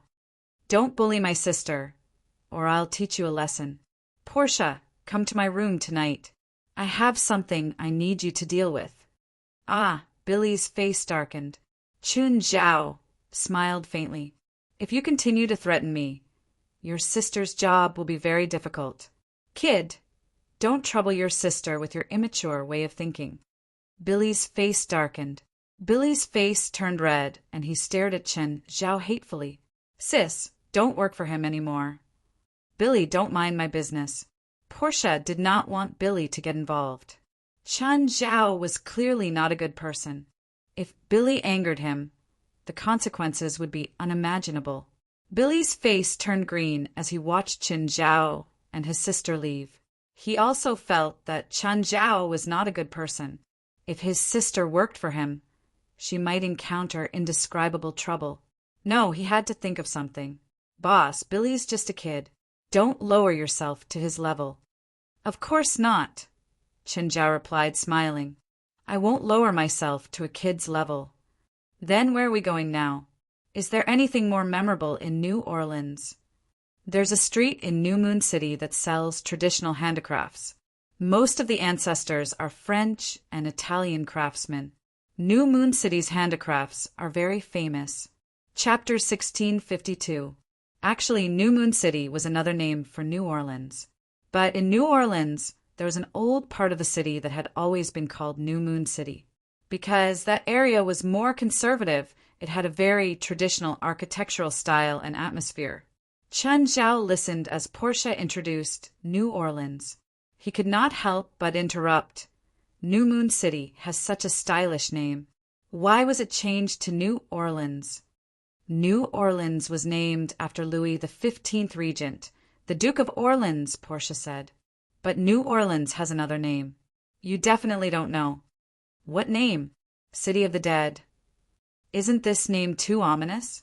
Chen Zhao frowned. Actually, it's because New Orleans terrain is low and it's built on a swamp. It's almost the same as water level. Water will seep in after digging 2 or 3 meters. That's why the coffins of the dead here are all suspended. They're not buried underground, but in the tombs above the ground. But this also caused several plagues in New Orleans. It's all because the corpses were not buried. That's how the name City of the Dead came about. Portia paused for a moment before continuing. 15 years ago, Hurricane Katrina struck New Orleans. Several cemeteries in the city were almost razed to the ground. At that time, thousands of corpses were scattered all over the city by the hurricane, making the name of the city of the undead even more resounding. Chen Zhao frowned. Let's not go to New Moon City. Take me to a few cemeteries in the city. Portia was speechless. Why did he go to a cemetery instead of shopping? Did he eat too much? Boss, what's so good about those places? I just want to see the suspended tombs, Chen Zhao said calmly. Portia was speechless at Chen Zhao's unpredictable style. But what could she do? She was just a personal assistant. She could only do whatever the boss said. Portia sent Chen Zhao to a cemetery. Most cities had cemeteries in the suburbs, but in New Orleans, many cemeteries were in the city. Portia did not like to come to cemeteries. No one did, but she had no choice. Since Chen Zhao was coming, she could only follow. Chen Zhao got out of the car. Portia also got out. Visiting a cemetery? Only he could think of something like that. Portia followed behind him. He kept mumbling to himself. Chen Zhao realized that the graveyard was indeed very low. Some of the turf even seeped water when stepped on. However, Chen Zhao was confused. Surprisingly, Chen Zhao didn't feel any strong yin qi in the cemetery. After all, it was risky to leave the body on the ground. It wasn't just the plague. It was even more likely for them to turn into zombies. Once a corpse came into contact with the moonlight, it was very likely that it would turn into a zombie. The design of this tomb could gather yin and disperse yang. Therefore, Logically speaking, the Inchi in this cemetery should be very heavy. But why was the Inchi here so weak? It was even worse than the cemeteries in other cities.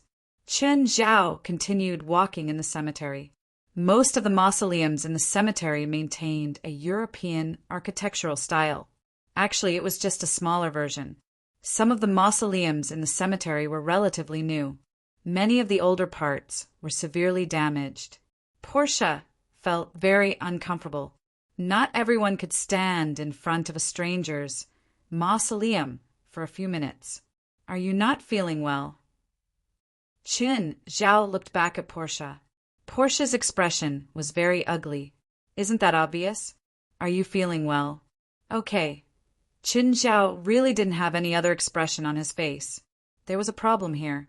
This was Chen Zhao's conclusion. But even if he knew there was a problem here, it was useless. Chen Zhao could send Sam and Vakari to guard the two problematic places. But how would he guard the cemetery? The cemetery was an open area. Many people would come to sweep the graves every day. Even if someone came with ulterior motives, they wouldn't be able to tell. Unless Chen Zhao guarded the place personally. But Chen Zhao didn't plan on spending the night here. Take me to other cemeteries.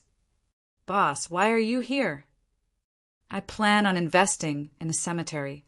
Whoosh. Portia almost couldn't breathe. Boss, you're not joking, right? No. In the next 3 days, give me a proposal for the investment and construction of the cemetery. Boss, cemeteries are usually opened up by the government. There's no investment. No one has ever invested in cemeteries. Portia wanted to stop Chen Zhao's stupid idea. Fine. Chen Zhao shrugged. Portia heaved a sigh of relief. That was close. What was going on in Chen Zhao's head? How could he have such a weird idea? Portia hurriedly drove away with Chen Zhao. Suddenly, a thought flashed through Portia's mind. Boss, you're not messing with me, are you? Chen Zhao turned his head slowly. What? You said you're going to invest in cemeteries. Portia saw the mockery in Chen Zhao's eyes. This asterisk shoal is indeed messing with me. Then Chen Zhao walked around the cemeteries one after another. Portia was about to go crazy. This guy must be crazy. He could go to the park, the mall, or even the street. What's so good about a cemetery? And he's enjoying it so much. Okay, let's go back to the hotel, Chen Zhao said. There was a man-made island on the Lake Pontchartrain Bridge. It was about 2 square kilometers. It was a leisure area that combined leisure, shopping, and entertainment. Many vehicles would make a detour to this recreational area. But last night, something happened here. After midnight, the place was covered in fog. The dozens of employees in the leisure area lost contact with the outside world. According to the report, a body was found on the Lake Pontchartrain Bridge. It was confirmed to be an employee of the leisure area. Then the police sent a team into the area. But now, even the police who had entered had disappeared. They had completely lost contact with them. Then the military announced that the bridge was closed and temporarily took over the Lake Pontchartrain Bridge. Even the military didn't know much about the situation in the leisure area now. High-altitude satellites couldn't penetrate the leisure area either. The military had sent 2 helicopters to hover above the leisure area. But both helicopters had crashed in the leisure area. The situation became even more complicated. But the military still didn't know what had happened inside. Demi had a headache now. The Lake Pontchartrain Bridge was the main road. There were close to 50,000 cars every day. Every minute she closed the bridge, the pressure would increase. From the city government to her boss, everyone kept urging her to solve the problem. Chapter 1653. Right now, Demi had very limited information. She only knew that there seemed to be some kind of creature inside, but the number was unknown. Demi only had 2 choices now. Send troops to attack. Demi had troops, very powerful troops. But from the current situation, the fog in the leisure area seemed to be harmful to the human body. The pilots of the 2 downed helicopters were wearing gas masks, but they still crashed. This meant that the fog could enter human pores. The only good thing was that the fog hadn't spread. Once it spread to the cities on both sides of the river, it would cause huge panic and casualties. If she sent troops to attack, she had to give the soldiers full protection first. Wearing full body isolation suits would definitely affect their movements, even if they destroyed the thing inside. But how could they disperse the fog? This was also a problem. So, she could only ask for help from her superiors. "Hello, I'm Portia, Mr. Chen's personal assistant. Who are you looking for?" "Personal assistant." Leong frowned. "Where's Chen now? May I know who you are?" "Is Chen with you now?" "Get him on the phone." "Sir, the boss isn't with me right now. If you need anything, I can pass it to him." "Which phone is he using now?" Leong asked impatiently. "I'm sorry, sir. Without his permission, I can't give you his private number." "Where's your boss now?" "Tell him to call me back. He knows my number." "Okay, I'll tell him." Portia's answer was flawless. But just then, Portia's door was suddenly pushed open. Portia clearly remembered that her door was locked. How could it be? Who would come to her room at this time? Could it be Chen Zhao? Portia stood up and walked to the entrance. Then she saw two soldiers walk in. Behind them, a woman walked in. Wasn't she the female officer who'd argued with Chen Zhao before the Lake Pontchartrain Bridge? "What are you doing?" "This is my room. Please leave." "Where did Chen Zhao go?" Demi didn't waste time and went straight to the point. "The boss is in his room. He's not in mine." "Why are you here?" Portia panicked. Did something happen to Chen Zhao? Is this woman here to capture Chen Zhao? Two soldiers poked their heads into Portia's room and shook their heads at Demi. "Give me his number." Portia immediately objected. "I have no obligation to cooperate with you." But at that moment, Demi raised the gun and pointed it at Portia's head. Portia broke down. What happened to democracy and freedom? "I hope you can seriously consider my request. I'm not very patient, especially when it comes to that bastard." Demi looked at Portia with a cold gaze. "Do you understand?" Portia was so scared that her legs turned to jelly, and she nodded subconsciously. "Where did he go?" He's in the room." "He's not in his room." "I've already been there," Demi said coldly. Portia's mind was blank. Had Chen Zhao received the news and escaped? What's his phone number? 19 asterisk asterisk asterisk asterisk asterisk. Demi dialed Chen Zhao's number. "Hello, who is this?" "I'm Demi Sonnenfeld," Demi said. "Sorry, you dialed the wrong number." Just as Chen Zhao was about to hang up, Demi immediately said, "I'm with your little assistant." Chen Zhao chuckled. "You're not going to use her life to threaten me, right? Let's not talk about whether she's that important to me. Even if I care about her, can you kill her? Don't forget that you're a soldier. You protect the American people.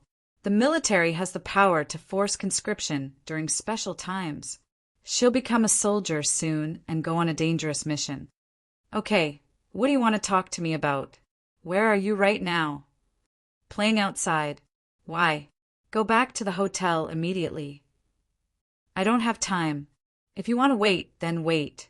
If not, then let her go to the battlefield." Chen Zhao said nonchalantly. "When are you coming back?" "Depends on my mood." Chen Zhao didn't know why Demi wanted to talk to him, but it had nothing to do with Chen Zhao. Demi was also very angry. At the same time, she was even more anxious. She asked for help from her superior. Then, for some reason, her superior recommended Chen Zhao to her. Chen Zhao didn't care how anxious Demi was. Anyway, he wasn't in a hurry. Chen Zhao drove to the restaurant that was open at night yesterday. When the bearded owner saw Chen Zhao, he immediately placed the menu before Chen Zhao. After ordering some food, Chen Zhao called Sam and Vikari to inform them. 10 minutes later, the two arrived. "Sir." "Yes, sit down and eat something," Chen Zhao said casually. The two were indeed a bit hungry. They didn't stand on ceremony with Chen Zhao. They picked up the hamburger and sandwiches and started eating. Did you monitor those 2 places like I asked? Chen Zhao asked. Yes, Sam said. I sat in the car all day. I was even questioned by the patrolling police. Did you find anything? No. I waited all day and no one went near that house. Sam shook his head. Chen Zhao turned to Vickery. What about you? Me too, Vickery said. I didn't see anyone go near the abandoned toll station. Chen Zhao tossed $1,000 in front of the 2. You 2 install a driving recorder in your car, Chen Zhao said. Sir, do you not trust us? Yes. Why should Chen Zhao trust them? The 2 could only lower their heads and eat the food in their hands helplessly. It made sense. They didn't have anything worthy of Chen Zhao's trust. After all, they weren't familiar with each other and they were gangsters. Sir, can you tell me who you're looking for? No, Chen Zhao said indifferently. Call me immediately if you find anything. As long as you find the person I'm looking for, I'll give you a large sum of money. Even if you don't find the person, I'll pay you every day according to our agreement. Of course, if you play tricks, I'll find someone to kill you. Sir, we know some people. They might be able to help you find the person you're looking for. No need. Chen Zhao rejected directly. They could only find gangsters. Plus, if there were too many people, it would be easy to leak that he was looking for someone. If the spiritualists wanted to hide, it wouldn't be easy for Chen Zhao to find them. Please remember the domain name of this book. 9 Heaven's God King. Chapter 1654. In fact, Chen Zhao had only asked them to watch over the place with a probing attitude. Chen Zhao wouldn't put all his hopes on 2 hooligans. If they didn't have a chance, then Chen Zhao would follow his original plan.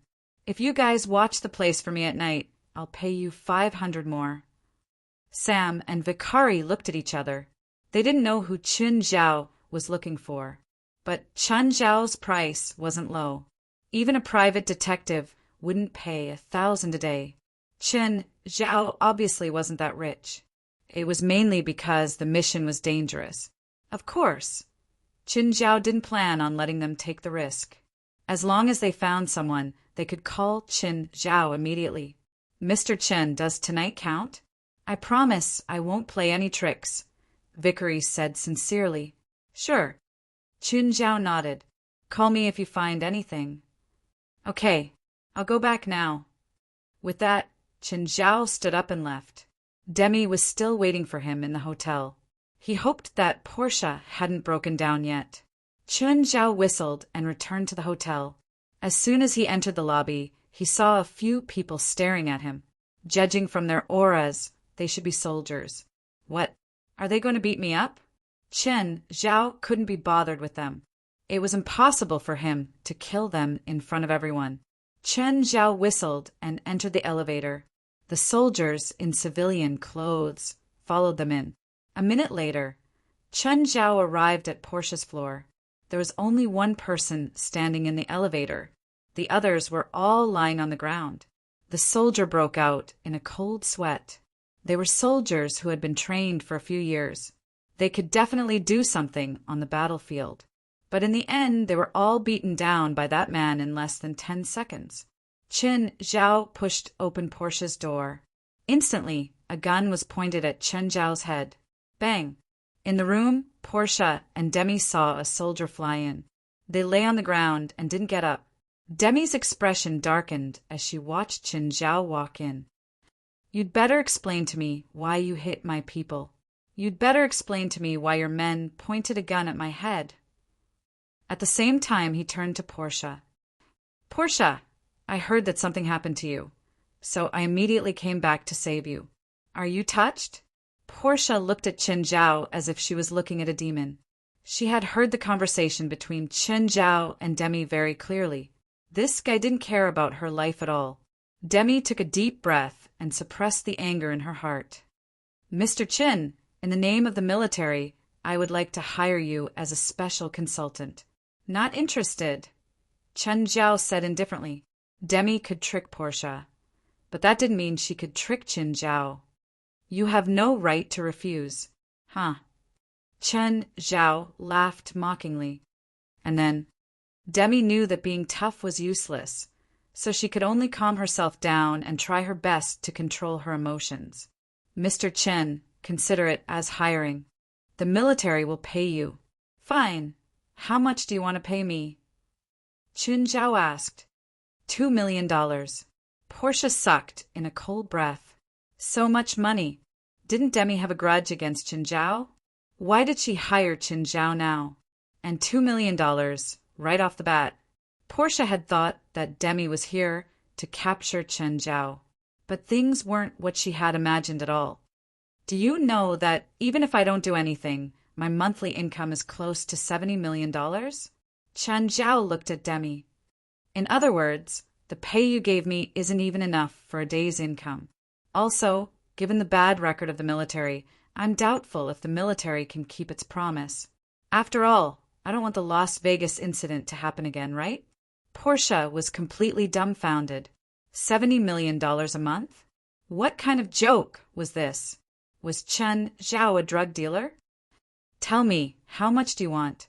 Tell me what happened first, Chen Zhao said calmly. Demi looked at Portia. Go out first, Chen Zhao ordered Portia. There was no benefit for her to get involved. Also, this should be a military secret. It was very dangerous for ordinary people to know military secrets, even if Demi wouldn't do anything to Portia in front of Chen Zhao. For a long time in the future, Portia might be under the military surveillance. After Portia walked out of the room, the door was closed. Another soldier stood guard outside. The leisure area of the artificial island under the Lake Pontchartrain Bridge has been shrouded in mist since last night, Demi said. Other than the dozens of employees in the leisure area, a few more groups of people have entered the island. From what we know, there's some kind of creature on the island. From the corpses we've found, that thing eats people. The mist was released by that thing. The mist also has a very strong anesthetic effect. It's 100 times stronger than the current military tranquilizer gun bullets. As long as a part of the mist comes into contact with it, you'll lose all feeling and touch. You have experience dealing with abnormal creatures, so I need you to lead a team in and find a way to disperse the mist. It'd be best if you can kill those creatures. You said it yourself. The mist has a very strong anesthetic effect. I'll just be a piece of rotten meat if I go in. All of you will wear military isolation suits, Demi said. It's only one level lower than space suits. It's completely sealed. I can consider it, Chen Zhao said, but it's still very risky for me. $5 million. As long as you're willing to accept this mission, the military can give you $5 million and pay 20% in advance. Chen Zhao shook his head. $20 million and it'll be paid in full. That's impossible. Demi immediately yelled. The military won't pay such a high price. Portia, who was outside, heard Demi's yell. However, with the soldier at the door watching, Portia didn't dare to approach. I don't have enough benefits. Why should I participate in such a dangerous mission? Also, your credibility is too low. I don't trust you at all. I can't make the decision. Then find someone who can. Chen Zhao said indifferently. Oh, please make a decision soon. After all, I don't like to stay up late. Even though Demi hated Chen Zhao to the bone, she couldn't do anything to him. Also, I won't go with that team you mentioned. Who knows if your people will shoot me in the back. Please remember this book's domain name. 9 Heavens, Divine Emperor. Chapter 1655. A while later, Chen Zhao's phone rang. It was Leong Chin, help me. The situation this time is very serious. If the fog spreads, it'll cause huge casualties to the cities on both sides of the artificial island. This isn't California, Chen Zhao said. So I have no reason to do volunteer work. Plus, this is very risky for me. Shouldn't the military show enough sincerity when hiring someone? But your asking price of $20 million is too high.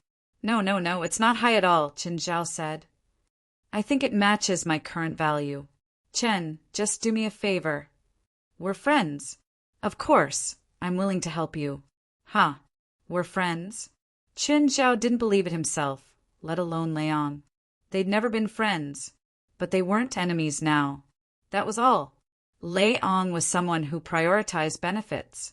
Back then, he'd become Chen Zhao's enemy mainly because the supernatural organization couldn't be controlled. But now, Leong wasn't the head of the anti-terrorism security department anymore. So, whether the supernatural organization was controlled by the anti-terrorism security department or not had nothing to do with him. So, it wasn't impulsive to become Chen Zhao's enemy now. It was stupid.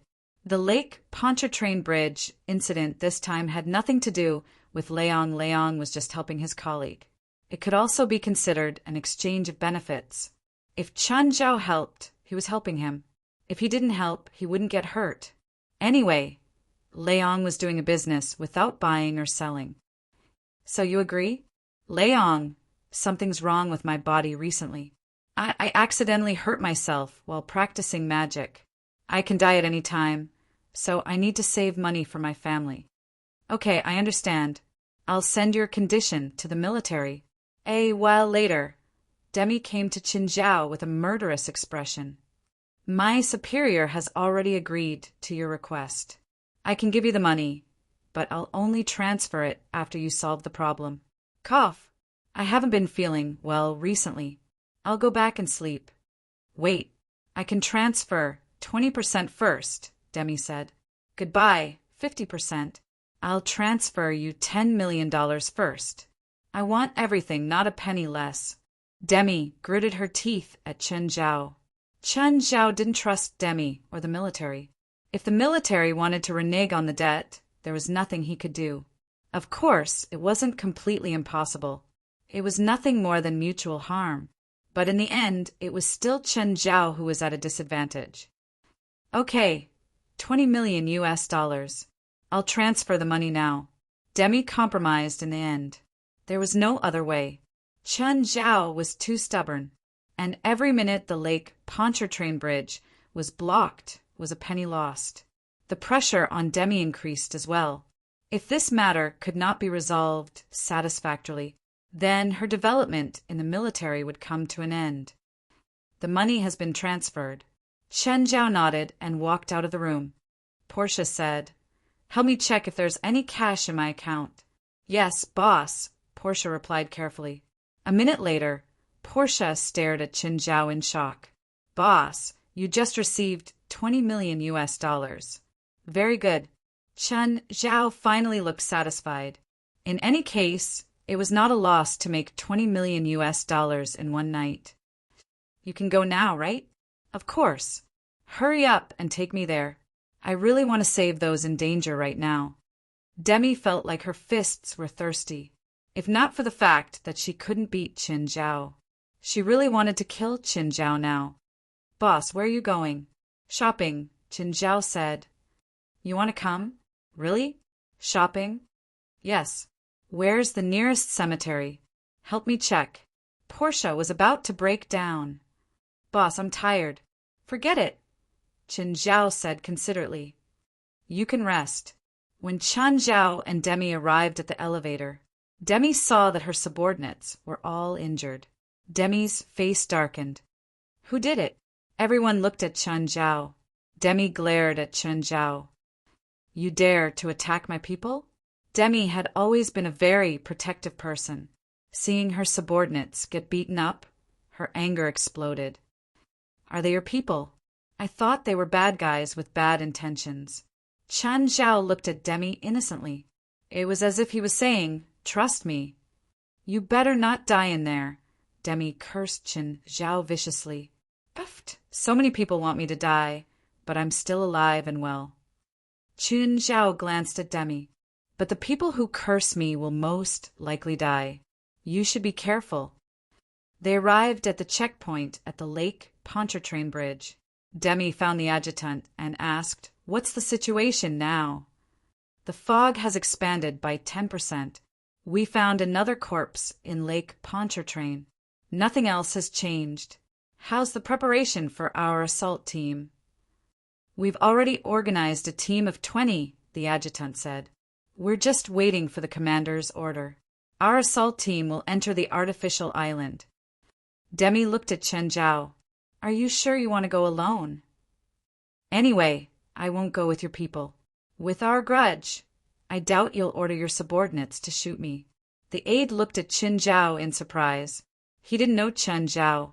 He didn't know Chen Zhao and Demi's personal grudge. However, he was surprised that Chen Zhao would say this in front of Demi. We're soldiers, Demi said with a dark expression. We have moral boundaries. Moral boundaries? You're talking to me about moral boundaries? Chen Zhao snorted. Is your moral boundary to go back on your word? Oh, don't blame me for your commander's death. If you hadn't instigated it, Paul wouldn't have died. You finally admit that you did it. So what if I admit it? Do you have evidence? Don't forget that you were watching me the whole time. You're my most powerful witness. Most of the time, the military doesn't need evidence. Demi looked at Chen Zhao darkly. That's true, Chen Zhao sneered. But you better ask your superior if you have the courage to do it to me. Guys, now's not the time to argue, the adjutant said, trying to smooth things over. Only then did Chen Zhao and Demi stop arguing. Get me an isolation suit, Chen Zhao said. Don't play tricks on the suit. If I find out, I'll flip out. Ignoring Chen Zhao, Demi turned to the adjutant. Assault team, prepare to enter the artificial island. Chapter 1656. Chen Zhao's background was different from the military's assault team. However, the two groups had set off together. Chen Zhao put on the isolation suit. The 20 members of the assault team were all dressed neatly too. Of course, their equipment had to be more varied. There were large-caliber submachine guns, explosive grenades, and thermal scanners. The assault team looked at Chen Zhao curiously. Apart from the isolation suit, Chen Zhao didn't bring anything else. Most importantly, he was still holding the hood. He didn't seem to be in a hurry at all. After all, the assault team members were all extremely nervous. Most importantly, the guy had taken out a can of beer from somewhere and was drinking it as he walked. After that, he threw it everywhere. Captain, who's that guy? I don't know. Benjamin shook his head. He also didn't know who the guy in front was. Fuck, we're carrying guns and cannons. That guy only has a box of beer, right? The assault team members were all pissed off, but they couldn't help it. They weren't together. Plus, the guy was walking in front. It was clear that they weren't on the same path. Lizink, what's your situation now? Sir, who's that guy in front? Don't mind him. He's not an enemy or a friend. Will he obstruct our mission? His mission is the same as yours. Destroy all the unknown creatures on the artificial island and find a way to disperse the fog. But he doesn't have any weapons, Luzink said indignantly. And he's been drinking beer along the way. Doesn't he know that he's on a mission now? Luzink was very unbalanced. Their journey wasn't short. It was a full 20 kilometers. Plus, they were equipped with equipment that weighed less than 30 kilograms. To reduce the burden, they didn't even bring drinking water. Now, they could only watch Chen Zhao drink along the way, but they could only watch others drink. They were carrying a lot of equipment and sweating profusely, but they couldn't drink anything. Anyone would be mentally unbalanced. In fact, many people in the assault team were already mentally unbalanced. Sir, my teammates need drinking water, Luzink said. We've already walked 10 kilometers with weights. We'll enter the fog in half an hour, but my teammates are in bad shape. All right, wait here. I'll send a transport vehicle to resupply you. Not long after, the supply vehicle arrived. It was an armored vehicle. Although the assault team members could temporarily quench their thirst, they were drinking water while the others were drinking alcohol. They still felt it was unfair. Why no wine? I want beer. A member of the team complained. Shut up, Luxembourg scolded. He wasn't happy either, but he wouldn't say what he was thinking. Of course, He also knew that he was on a mission. It was unrealistic to drink during a mission. In the end, the psychological quality of these soldiers was too poor. It could even be said that she was spoiled.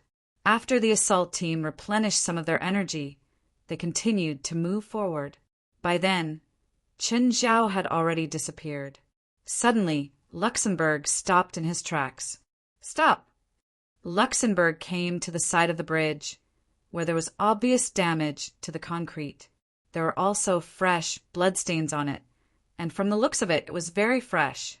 "Captain, what happened?" "That person was attacked just now," Luxembourg said. "He might already be dead." For some reason, the commando team members all felt a little relieved, but also a little gloating. "Okay, be careful," Luxembourg said. Everyone was immersed in their own emotions. Suddenly, they heard a whistling sound. It was like a gust of wind, but it was not a gust of wind. It was a gray shadow. "What's that?" Da-da-da. The few soldiers standing in front opened fire first. The figure let out a strange cry. Then something fell, and the figure swept across the bridge, jumping into the sea below the bridge with a splash. The speed of that figure was simply too fast. They were all well trained, but they could only barely catch the figure's movements. Luxembourg walked to the front and looked down. It was an arm, a human arm. Hiss, was that a human? How is that possible? How can a human be so fast? Suddenly, the arm on the ground moved. Everyone was startled. At this moment, the severed arm suddenly stood up. Then its 5 fingers moved on the ground. Everyone looked at each other with incredulous looks on their faces. Luxembourg reacted abruptly and kicked the severed arm away. The severed arm rolled twice on the ground. Suddenly, it jumped up and grabbed at Luxembourg. Luzink suddenly pulled out his dagger and slashed. His severed arm was once again cut into 2. This time the arm didn't move. Blood seeped out. "Be careful. Something doesn't seem right." Luxembourg wasn't in a hurry to leave. Instead, he crouched down to study it. Why did the arm seem to be alive earlier? But why did it die after he cut it in half? Luxembourg found that there was a cut spore at the place where he cut it. Was it because of the spore? Luxembourg wasn't sure. After reporting the situation to Demi, Luxembourg led the team forward. After walking for about 20 minutes, they finally approached the foggy area. Hiss! Everyone's earpieces were filled with noisy interference sounds. "Adjust the frequency and switch to internal communication," Luzink ordered.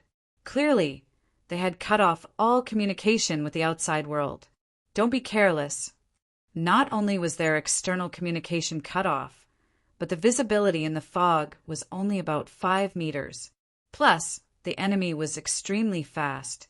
This was a huge test for everyone. Luxembourg knew that he could hit that figure on the bridge. It wasn't just because of his reaction speed. It was also because of the distance. It gave them some time to prepare, but the visibility in the fog was so low. In other words, if they encountered that thing again, it would be very difficult for them to hit the target. Even at this time, if that thing rushed into their formation, it would bring great trouble. So Luxembourg arranged for the people in the middle to use pistols and daggers for defense. This was indeed the best choice. Luxembourg was worthy of being an experienced veteran, and he immediately thought of a countermeasure. Just then, there seemed to be a figure in front of them, but because they were in the fog, it was very hard to tell. Shoot at will. Chapter 16, 57. No matter what that figure was, he couldn't get close to it. It was too dangerous in such an environment. Plus, this was a battlefield. If they waited for him to give the order to shoot, they might delay the battle or even cause the team to collapse. So he had to give the order to shoot at will. Da-da-da-da, the figure disappeared instantly. Luxembourg raised his hand and put it away. The gunshot stopped. Luxembourg gave the order to advance cautiously.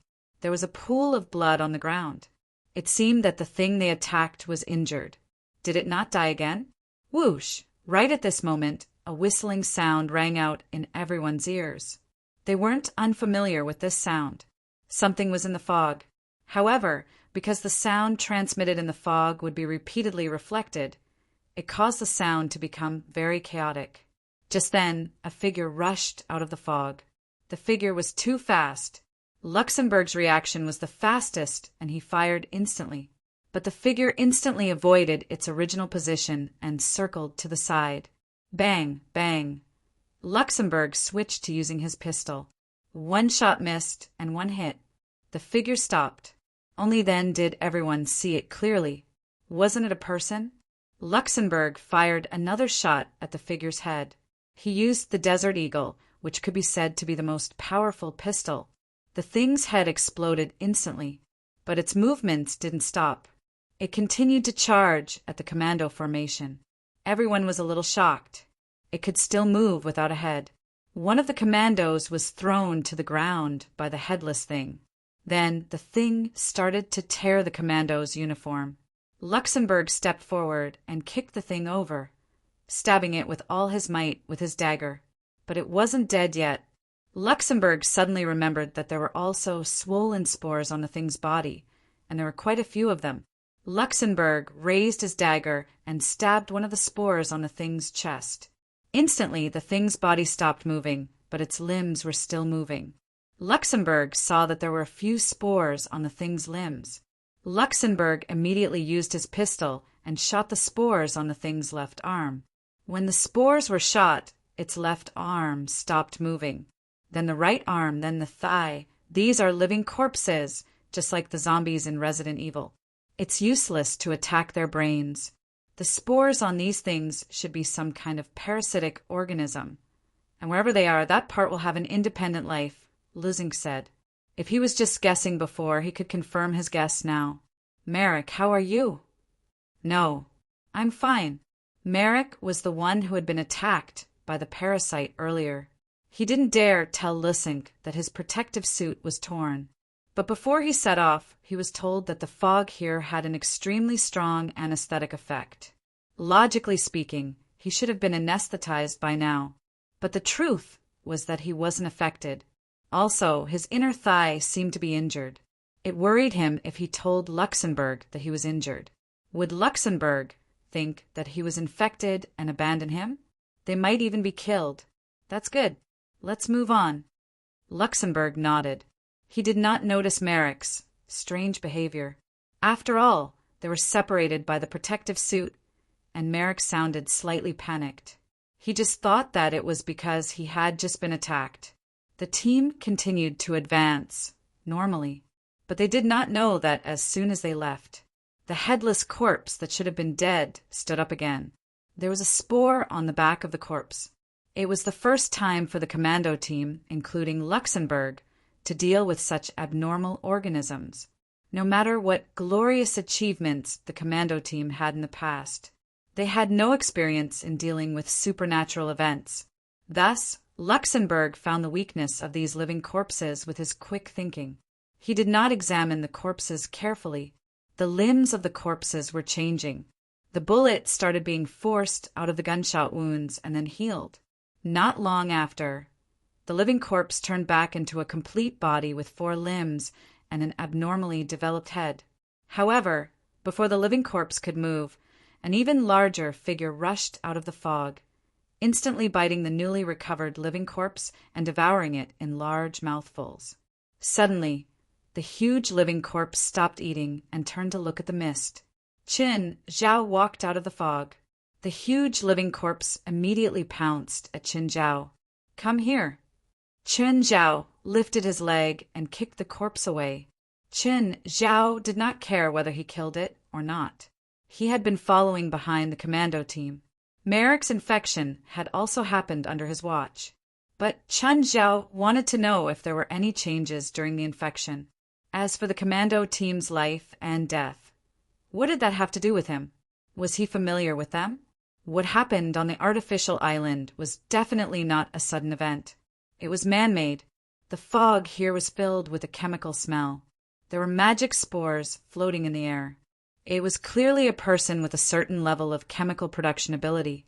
At the same time, this person or the organization behind him had spiritualist abilities. The combination of the two created the incident on the artificial island. But the fog would quickly evaporate into the air. So, the fog had to be released continuously.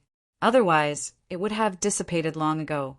As for the possibility of it spreading, as long as the machine that released the fog didn't suddenly increase its release speed by 100 times, there was no possibility of it spreading.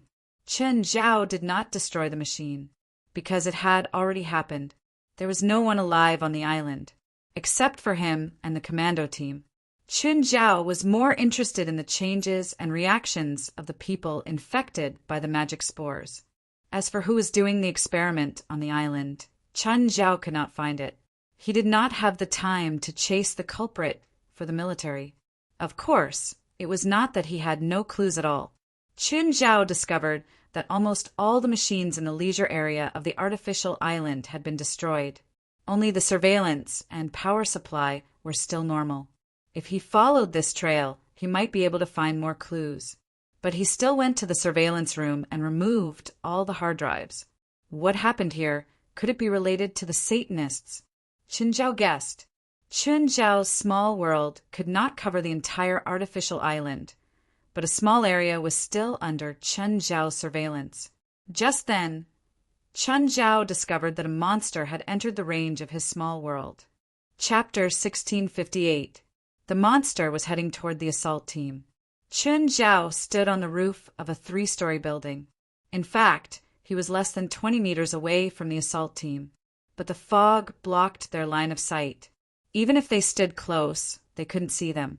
Some monsters noticed Chen Zhao, but he kicked them away. The monsters killed each other. They didn't group up to attack Chen Zhao. Finally, the first casualty of the assault team appeared. It wasn't the infected Merrick. It was another team member. 2 living corpses charged into the formation and disrupted the assault team's deployment. Chen Zhao realized that the attacks of these living corpses were only average. Of course, they weren't average when compared to Chen Zhao. They were compared to the American soldiers. Their only advantage was speed. Furthermore, it was because of this thick fog. If it wasn't for the fog, the American soldiers had cleaned them up a long time ago. But it was the fog that prevented the soldiers from getting what they wanted. At this moment, Merrick finally made his move. He wasn't himself anymore. The magic spores had seeped into his brain. He was a living corpse now, too, just like the zombie spores in the Amazon rainforest. But he didn't turn into a brainless creature. He had human intelligence. In a situation that no one had expected, Merrick grabbed a former comrade. Then he dragged him into the fog. The comrade that Merrick had dragged into the fog was bitten to death. Chen Zhao watched all this without any intention of interfering. After eating the man, Merrick became even stronger. The magic spores had completely changed him. Living corpses didn't have digestive systems anymore. They could directly turn food into energy. There was an advantage to this. Their physical strength could reach an unbelievable level in a short time. But the disadvantages were also obvious. It was like a person who'd taken stimulants. Even sitting still was very tiring. Once their energy was depleted to a certain level, they would feel even more thirsty. They needed more food to replenish the energy they used up. If there was enough food here, these living corpses would work together to fight against outsiders. But there were only living corpses here. There were no other creatures. They could only eat each other. But now the assault team had arrived. All the living corpses focused their attention on the assault team. Chen Zhao also realized something else. The living corpses with more parasite spores. They were not stronger than their own kind, but they were more energetic. In other words, their energy consumption and control were more precise. After Merrick devoured the body of his former comrade, he took off his isolation suit. It came into contact with the mist in the air on a large scale and allowed the magic spores in the mist to parasitize it. These magic spores could not be attached directly to the skin. They needed to enter the blood or oral cavity before they could parasitize Merrick. And it wasn't an ordinary parasite. It was the first magic spore. The host was like a house, and the magic spores were the owners and tenants. The owner could not rent to as many tenants as he wanted. They needed to devour more people or their own kind, obtain their flesh and blood, and then turn their flesh and blood into their own, so that more magic spores could parasitize them. Merrick did not attack the commandos directly. It had its eyes on another of its kind, a weaker living corpse. Without much effort, Merrick made it a part of himself. Merrick's body started to mutate. An arm popped out from its left shoulder. But Merrick's changes did not stop there. It didn't just have an extra arm. Instead, it was an invisible change inside its body. Its body structure became more reasonable. From a certain perspective, it was also evolving. But evolution was not that easy. Chun Zhao had gone through a few evolutions. However, his body's evolution came from the golden key. Every time, it consumed a large amount of energy. But the energy needed for a living corpse to evolve was through devouring. This kind of evolution was very unstable. If Chun Zhao's evolution process was like building a building, he would only go up a little bit each time, but it was stable. On the other hand, the evolution of a living corpse was like building blocks. It could go up very high in a short time, but it would collapse easily. This was the difference between the two. Actually, this analogy was not appropriate. The process of human evolution was a process of building skyscrapers. The foundation was already there. All of Chun Zhao's evolutions were built on this foundation. But the evolution of a living corpse was different. It was to push away this foundation and then say, "Come, let's build blocks." Actually, human evolution was traceable. The first was the evolution of appearance. Humans had always been evolving in the direction of becoming taller and more in line with the environment. Why did humans like beauty? This was actually determined by their genes. Putting aside individual differences in aesthetics, humans subconsciously thought that beauty was more advanced. So, the direction of human evolution would be more in line with their own aesthetics, as long as the environment did not change drastically. Then, the general direction of human evolution would not change. It would not become uglier as one evolved. Of course, this kind of ugliness did not refer to the face, but the distortion of the body. In fact, this kind of aesthetics did not only happen to humans. Many species in the world actually evolved in this direction too. Humans also tended to like cute and beautiful animals. There were also aesthetic tendencies among the same species. What happened on this artificial island was probably caused by a madman or a crazy organization. It might even be the government. Don't think that it was impossible. Some small towns in America's borders had mysteriously disappeared. Similar secrets were kept in the supernatural society. The assault team lost a few more people. Merrick was even more cunning. It had been secretly following the assault team. Whether the members of the assault team died or the living corpses were destroyed, it devoured the corpses. Lusink, the leader of the assault team, felt that it was too risky to move in an open space. He decided to enter the largest building on the artificial island, which was the supermarket. The supermarket was an enclosed space, so there was not much fog inside. But to Chun Zhao, this was a very wrong decision. In this world, if there was a man-made maze, it would undoubtedly be a supermarket. Large supermarkets would try to make the terrain as complicated as possible. It was so that the customers could not walk out. Now, the assault team had entered an enormous maze. Chapter 1659. The commando team's only advantage now was their firearms. In this world, guns and ammunition still had great lethality. Even Chun Zhao didn't dare to say that he was immune to all firearms. However, the firearms they were equipped with needed a wide field of vision to be most effective. Outside the building, their firearms were limited by the fog and couldn't capture the enemy immediately. But in the maze, there were too many obstacles, making it harder for their firearms to be effective. Chun Zhao could see this problem, and so could Lusink. However, people would develop psychological problems if they stayed in the fog for too long. Even Lusink felt the pressure in his body and mind. He didn't know if he continued to stay in the fog. Would the commando team break down first? So he had to enter the building. The supermarket's electricity was still running. The entire place was brightly lit. However, there was no one. Everyone heaved a long sigh of relief. It was as if all the pressure in their hearts had been released. Chen Zhao also entered the supermarket. He realized that there were no magic spores here. That shouldn't be the case. Although the supermarket was a sealed space, it wasn't truly sealed. There shouldn't be any magic spores, right? But after thinking about it, Chen Zhao understood what was going on. The existence of magic spores depended on the spread of the mist. However, large supermarkets like this all had air purifiers. Those high-powered air purifiers directly cleared the fog and magic spores in the air. Leader, the air quality is good. Don't take off all the isolation suits yet, Luzink said. I'll take them off first. If I have any adverse reactions in 10 minutes, immediately inject me with a neutralizer. Luzink still chose to be cautious. However, 10 minutes later, Luzink could finally confirm that there were no harmful gases in the air. Okay, take off your isolation suits and breathe in the fresh air. Everyone heaved a sigh of relief. Bang! Suddenly, a voice made everyone tense up, even though they had just relaxed.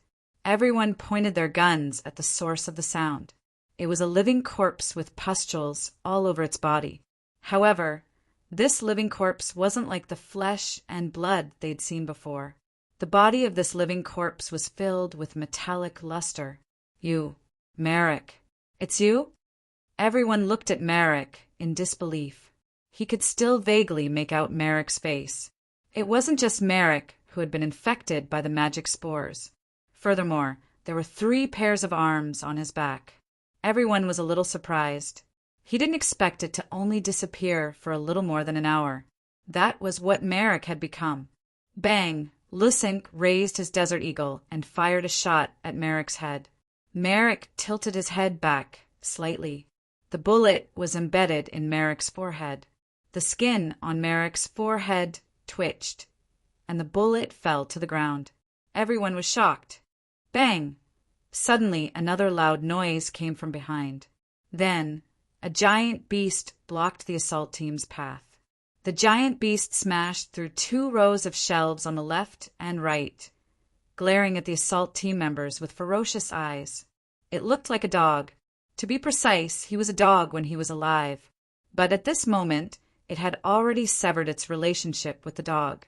It was much larger than Merrick. It was at least 4 meters long. Its entire body seemed to be severely scalded. Almost all of its skin had fallen off. It was covered in blood, and smoke rose faintly from its body. Sharp bone spikes grew out of its joints. Then, more loud noises came from the assault team's right. Rows of shelves were flipped over and sent flying. The assault team turned around. It was a living corpse that looked like a mountain gorilla. One could still vaguely tell what the corpse used to look like. However, its forelimbs had clearly evolved much faster than its hind limbs. Merrick, the zombie dog, and the gorilla monster stood in a triangle, surrounding the assault team. The assault team's faces were extremely pale. They all looked at the 3 monsters in fear. Luxembourg was also at a loss. Suddenly, he saw a figure sitting on one of the shelves. Luxembourg's eyes narrowed. It's that person. Is he a human or an infected corpse? Luxembourg wasn't sure. Chen Zhao sat on the top of the shelf with his legs crossed, watching the situation below. Chen Zhao met Luxembourg's gaze and grinned. He waved at Luxembourg. You're not infected. Hearing Luxembourg's words, everyone looked up at Chen Zhao too. How is that possible? You're not dead? Why are you here? Why do you think I'm dead? Chen Zhao chuckled. You're alone and don't have any equipment. How can you avoid these monsters? Huh? Chen Zhao chuckled. He clearly wasn't going to answer this question.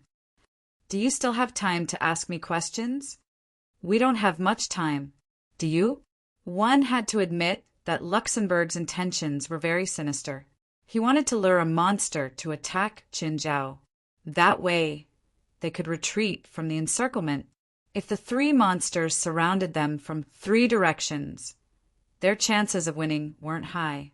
But if they could lure a monster to attack Qin Zhao, their pressure would be greatly reduced. Moreover, after a short encounter, they realized that these monsters were very, very smart. Apart from being irrational, they weren't any less intelligent than humans. Apart from their lack of rationality, their intelligence was no less than that of humans. Their battle instincts were even stronger than humans. Everyone in the assault team was armed to the teeth. They knew what to do. They might not be able to win against the assault team head-on. Even Merrick, who could block bullets. It didn't mean that he could remain unscathed against firearms. After all, it was only the Desert Eagle that attacked him just now. The assault team's automatic rifles were much more powerful than the Desert Eagle. Moreover, there were other firearms. For example, explosive grenades. They were enough to cause damage to him. They weren't fatal, but they were still a great threat. As expected, Merrick turned to look at Qin Zhao. Merrick wasn't the Merrick of the past anymore. However, it had a very good understanding of firearms. Therefore, he instinctively thought that it wasn't worth it to fight the assault team head-on. Moreover, there were two living corpses that weren't weaker than him. If he advanced too recklessly and got heavily injured, the two monsters would seize the opportunity and swallow him whole. He was more willing to be like before. When the sandpiper and clam fought, he would be the fisherman. Merrick slowly took a few steps back. Luxembourg was overjoyed. It seemed that his plan had succeeded. As expected, Merrick retreated. The perfect encirclement already had a hole. Chapter 1660. As soon as Merrick moved, the assault team immediately retreated toward the hole Merrick had created. Merrick looked at Qin Zhao. After a brief pause, Merrick attacked Qin Zhao. Qin Zhao didn't even stand up. He casually slapped him. Merrick was sent flying by the slap. Luzink and the others suddenly realized that Merrick had returned to them. Of course, Merrick didn't appear before them in a normal way. Instead, he was smashed by someone. Compared to when Merrick had appeared and shocked everyone, Qin Zhao was different. Right now, Merrick was in a very sorry state. The ground where Merrick landed cracked from the impact. 4 of the 8 arms on his back were broken. Everyone looked at Qin Zhao in shock. What had just happened? They were busy retreating, so they didn't see what had happened. Luzink looked at Qin Zhao. Sir, since you're strong enough, we should work together. Huh? Qin Zhao laughed mockingly. You clearly didn't plan to do that. Luzink had planned to use Qin Zhao as bait. Just because of this, they wouldn't be friends. In the business world, the concept of friend and enemy was very vague. But on the battlefield, enemies and friends could be instantly distinguished. Those who betrayed you once wouldn't be friends. No one was willing to fight alongside a traitor, because no one knew if the traitor would shoot them in the back. Of course, Qin Zhao had never wanted to be their friend. It was just a matter of who would betray first. Sir, if you can't be our comrade, then you can only be our enemy. Luzink was a decisive person. He wouldn't waste time and pretend to be polite. Are you sure it's good to add another enemy now? If I go to hell, Luzink said, I'll make all my enemies die with me. That's if you have the ability, Qin Zhao said indifferently. Without another word, Luzink raised his Desert Eagle and fired at Qin Zhao. But Qin Zhao only used his index finger and thumb to pinch the bullet. This thing is useless against me. Qin Zhao casually tossed the bullet away. Everyone's expression changed again. Catching a bullet with his hand? How was that possible? What about this? Luzink suddenly tossed a grenade at Qin Zhao. Moreover, he had calculated the time of the explosion. The power of a high explosive grenade was terrifying. This was no ordinary grenade. The radius of a normal grenade was only 4 meters. However, the radius of a high explosive bomb was 12 meters. It wasn't just the difference in killing radius. At the same time, high explosive bombs could instantly create super high temperatures. It could melt steel in an instant. Qin Zhao reached out and caught the bomb. The bomb exploded the moment Qin Zhao caught it. The high temperature engulfed Qin Zhao instantly. Unfortunately, a second later, when the flames dissipated, Qin Zhao was still standing there unscathed. Qin Zhao flipped his hand, and the melted metal shell flowed down his palm. "It's not enough. What exactly are you?" Luzing's expression was solemn. "What you just said is a curse in my hometown." Luxon immediately changed his direction. This time he took the initiative to lead the assault team into the encirclement. But the encirclement this time was different from the last time. Based on the IQ of these living corpses, they definitely understood Chen Zhao's threat. Most of the time, battles between intelligent creatures were not decided by pure force. Throughout history, most battles were actually won by the strong. It was just that these battles weren't recorded most of the time. On the other hand, the weak defeating the strong would be recorded in history. Merrick stood up again, a strange howl coming from his mouth. The gorilla monster and cadaver dog also turned to look at Qin Zhao. "Sir, have fun." Luxon was rather proud. He felt that his plan had succeeded. Just by changing positions, the original enemies had turned to attack Qin Zhao. "Let's go," Luxon ordered. He believed that the three monsters wouldn't attack them now, but before they could take a few steps, the gorilla monster descended from the sky and landed before them. Then Cadaver Hound, then Merrick. "Fire! Fire at will!" Luxon didn't hesitate. He ordered to attack the three monsters. Boom, boom, boom, da-da-da. The gorilla monster and cadaver dog were instantly targeted. They couldn't resist in time. Plus, they were already injured. Under the crazy bombardment of the assault team, they were blown to pieces in the blink of an eye. Merrick, on the other hand, displayed his advantage. His defense was much stronger than the gorilla monster and cadaver dog. He charged into the assault team and slaughtered wantonly. In the end, however, a member of the assault team detonated a grenade in a suicidal manner. The suicide attack was successful, but it also affected a few members. A few more died. Now, there were only 5 members left in the assault team. They could barely stand up. It seemed that these monsters weren't very evolved. Moreover, their intelligence had decreased to a certain extent. Suddenly, Chen Zhao sensed a terrifying danger. Almost instantly, Chen Zhao unleashed all his power. Clone, all returned to one. Dark assimilation, giant. Boom! The entire city of New Orleans heard a huge explosion. A bright ball of fire shot into the sky. In the middle of the Lake Pontchartrain Bridge, there was a huge explosion on the artificial island. In an instant, the artificial island was blown to pieces. The terrifying impact also swept through the military checkpoint on the Lake Pontchartrain Bridge. The checkpoint was in a mess. Demi's head was bleeding from the impact. What happened? What happened? Demi looked at her messy subordinates. Just then she saw a bright light. When she saw the skyrocketing ball of fire in the middle of the Lake Pontchartrain Bridge, Demi's face paled. "What's that?" "Sir, immediately assess the power of the explosion and the cause." The checkpoint was attacked, but it wasn't really damaged. There were no casualties. Moreover, the center of the explosion was in the middle of Lake Pontchartrain. Although there were huge waves, the waves had already weakened when they reached the shore. "Sir, the cause of the explosion is unknown. The power of the explosion is equivalent to 5,000 tons of tin. The source should be under the artificial island." Demi felt her teeth ache. 5,000 tons. The nuclear explosion in Hiroshima was probably 20,000 tons. Now, such an accident had happened in her mission area. She could almost imagine what kind of accountability she would face. Right? That asterisk shoal seemed to be on the artificial island right now. There was no way he could survive that kind of explosion, right? Please remember this book's domain name, 9 Heavens Divine Emperor. Chapter 1661.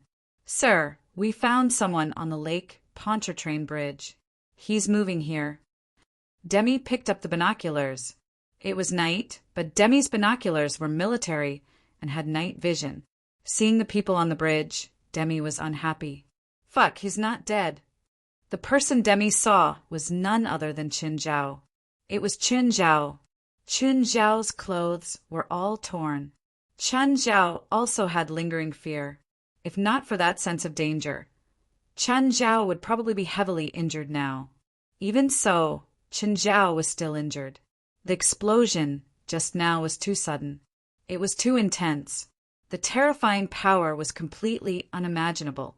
The entire artificial island had disappeared. To some extent, the explosion was even more destructive than Hiroshima and Nagasaki. The two nuclear bombs had exploded in the sky. So, the center of the explosion was actually in the sky.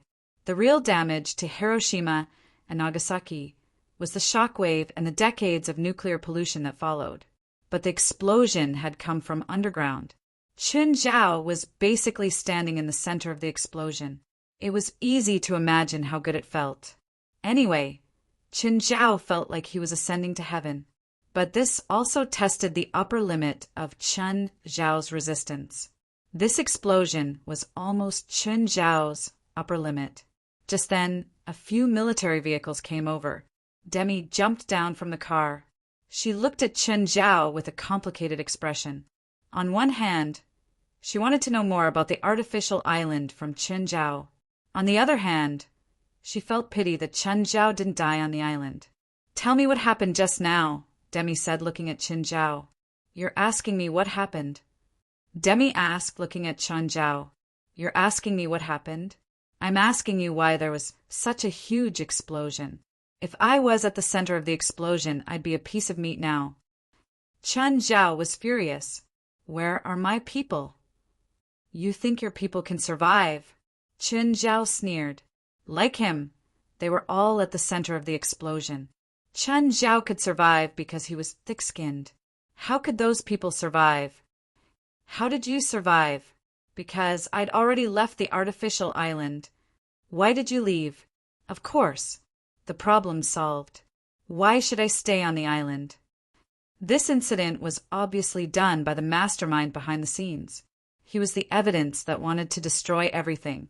But even Qin Zhao had to admit that he'd lost to such a big deal. Although Lake Pontchartrain was not the center of the city. However, due to its geographical location, the explosion at Lake Pontchartrain was too conspicuous. The people on both sides of the river were not blind. Demi looked at the furious Qin Zhao. She wanted to ask a few more questions, but Qin Zhao was extremely uncooperative. It was impossible for him to ask any more questions. Qin Zhao was in a bad mood. He pulled the driver out of the car and threw him on the ground. Then he drove away. Qin Zhao felt that he had suffered a great loss. He almost lost his life for $20 million. Even if he did nothing and lay at home for 10 days, he could earn $20 million. As expected, the military's employment was a scam. No matter what, he would never accept employment from the military again. Qin Zhao returned to the hotel dejectedly. Because of his disheveled appearance, he was stopped by the hotel lobby manager. If they weren't in public, Qin Zhao really wanted to beat him up so badly that even his mother wouldn't recognize him. The next day, knock, knock, knock, come in. Portia and Demi walked into Qin Zhao's room. Qin Zhao was still exercising in the morning. Portia looked like she had nothing left to live for. "Mr. Qin, I want to know what happened last night." "I don't know anything," Qin Zhao said, annoyed. "Don't ask me." Ever since the explosion on the artificial island, Demi had been having a headache. The impact of this incident was too great. Even the White Palace said this morning that it was the work of terrorists. As for which organization it was, the White Palace said that they were still investigating. If the White Palace didn't know who did it, they had to ask someone who did. Demi was undoubtedly the most likely to know. After all, she was in charge of this operation. But honestly, Demi didn't know either. She felt that Qin Zhao might know, or he might have some clues. Even if she couldn't live under the same sky as Qin Zhao, she had to contact him now. She asked about what happened last night. "Mr. Qin, this is your duty. Don't forget that you're hired by the military. I only promised to help you solve your problems. When did I promise to answer your questions? Chen Zhao asked casually as he ran on the treadmill. Then how do we know if Mr. Chen did anything? Forget it.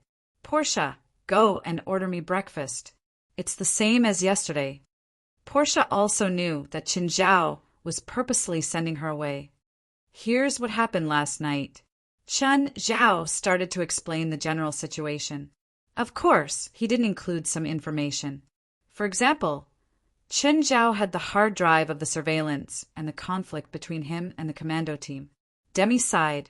She could more or less tell whether Chen Zhao was telling the truth or not. Chen Zhao might not have told the whole truth, but most of it was probably true. As for the close cooperation with the commando team that Chen Zhao said, she definitely didn't believe it. The only thing she was sure of was that Chen Zhao really didn't know who the mastermind was. Okay, then I'll leave first. Demi glanced at Chen Zhao one last time, her eyes filled with viciousness. I hope we can work together again. There's definitely no chance. I'll never work with you, Chen Zhao roared. Get out of my room right now. Demi's lips curled into a smile. It was rare to see Chen Zhao lose his composure like this. He's not bad. Unfortunately, why didn't he die in the explosion last night? What a pity. Demi could only entertain herself now, because she knew very well. When she returned, she knew what kind of blame she would face.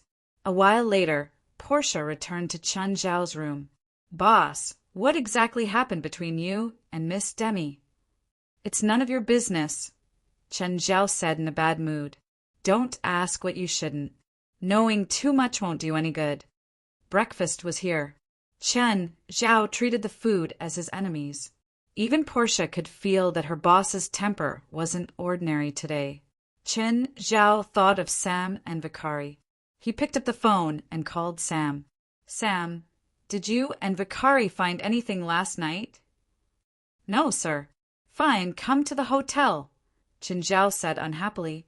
Chapter 1662. When Sam and Vikari came, they were all dispirited. Seeing Chen Zhao eating, all of his good moods were gone. Then, look at the luxurious suite. Evil capitalism. Portia stood at the side and looked at Sam and Vikari in confusion. These two clearly weren't good people. How did the boss get involved with these people? Portia, give them $1,500 each. After a pause, Chen Zhao said, get them 2 more rooms in the hotel and let them stay there for 10 days. Put all their normal expenses on my tab. Sir, we have a place to stay, Sam said looking at Chen Zhao. It'll be convenient for you to come over immediately when I find you. Also, go rest and go out at night. Sir, during the day. No need during the day. Night is fine. Also, the pay doesn't change. Sam and Vikari had a place to stay, but it was basically a doghouse. There wasn't anything worth remembering. So, Chen Zhao was willing to help them get a room at the Hilton Hotel. They were overjoyed. Plus, Chen Zhao had covered their expenses in the hotel. Please follow me, Portia said expressionlessly. Please come with me. A while later, Portia returned. Chen Zhao had only spoken a few words with Sam and Vikari. Portia was sure. These two were the hooligans on the streets. She didn't know what Chen Zhao's relationship with them was. However, the two rascals seemed to be working for Chen Zhao. She was also curious about what Chen Zhao would ask them for. Boss, the two of them have been settled. Yes. Boss, what's the plan today? Nothing, I'm tired. I'll rest at the hotel today. Chen Zhao waved his hand. Portia realized that when Chen Zhao didn't move, he was like a dead fish.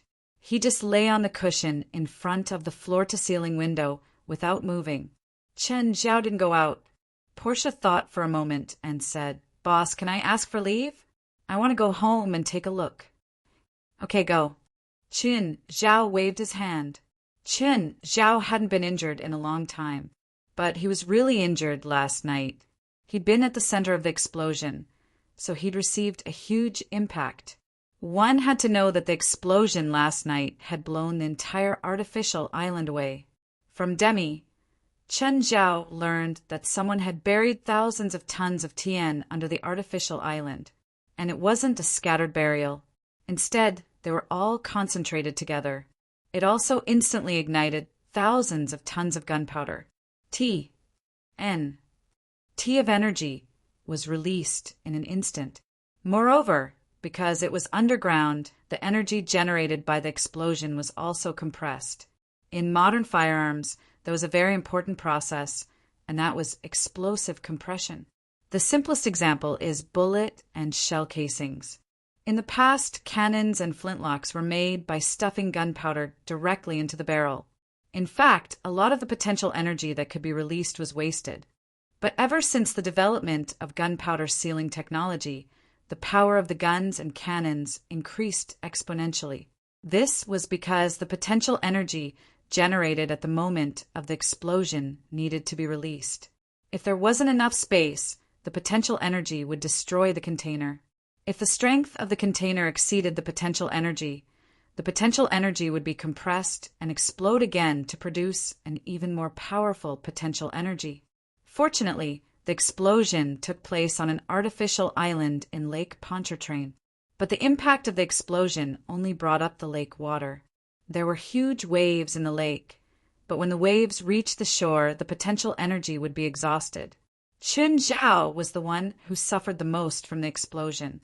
If Chen Zhao could escape the center of the explosion, he wouldn't have to be too far away.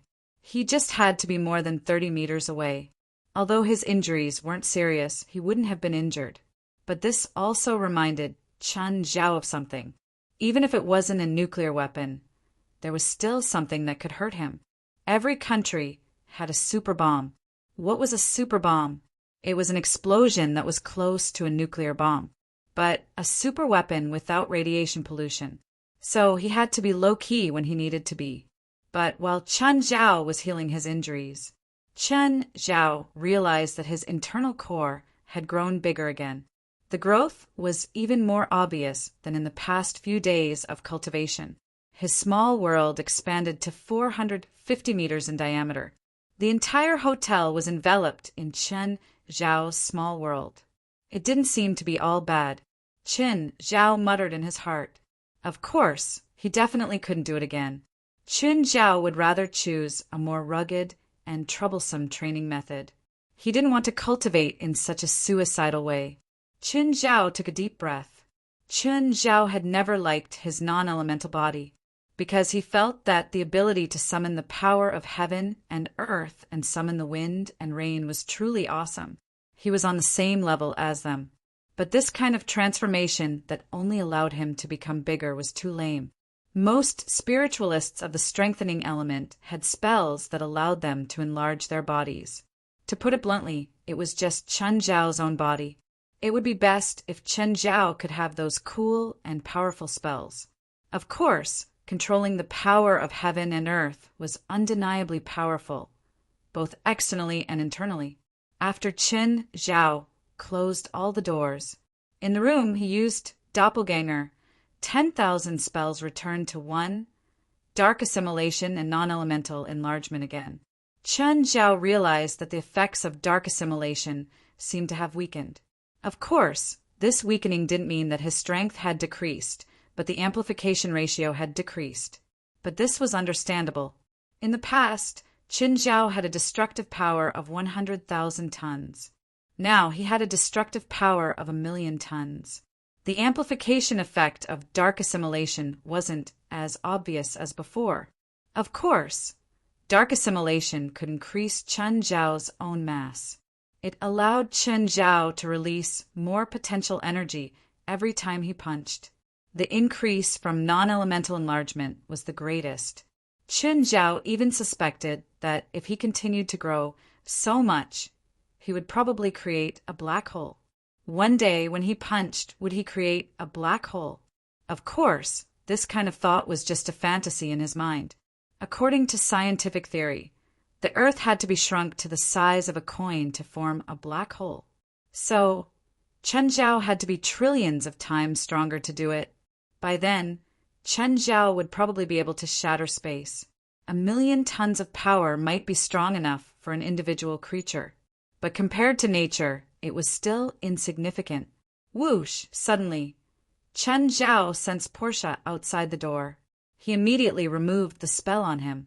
Portia pushed the door open and saw Chen Zhao standing naked before the floor-to-ceiling window. Ah, pervert! Didn't you learn to knock before entering? Chen Zhao turned his head and glanced at Portia. What are you shouting for? I'm the one at a disadvantage, okay? Chapter 1663. Portia was completely speechless at her boss. She'd only gone out for a short while, and Chen Zhao was already naked when she came back. Did he have a habit of exposing himself? What's wrong? Didn't you ask for leave just now? Boss, can you lend me some money? Didn't you get a month's salary in advance? Portia hesitated. Although she had an advance of a month's salary, but she also had a lot of debts. Okay, use my card if you want to buy anything, Chen Zhao said. Thank you, boss. Portia was overjoyed, but she still pretended to be reserved. Chen Zhao waved his hand and chased Portia out.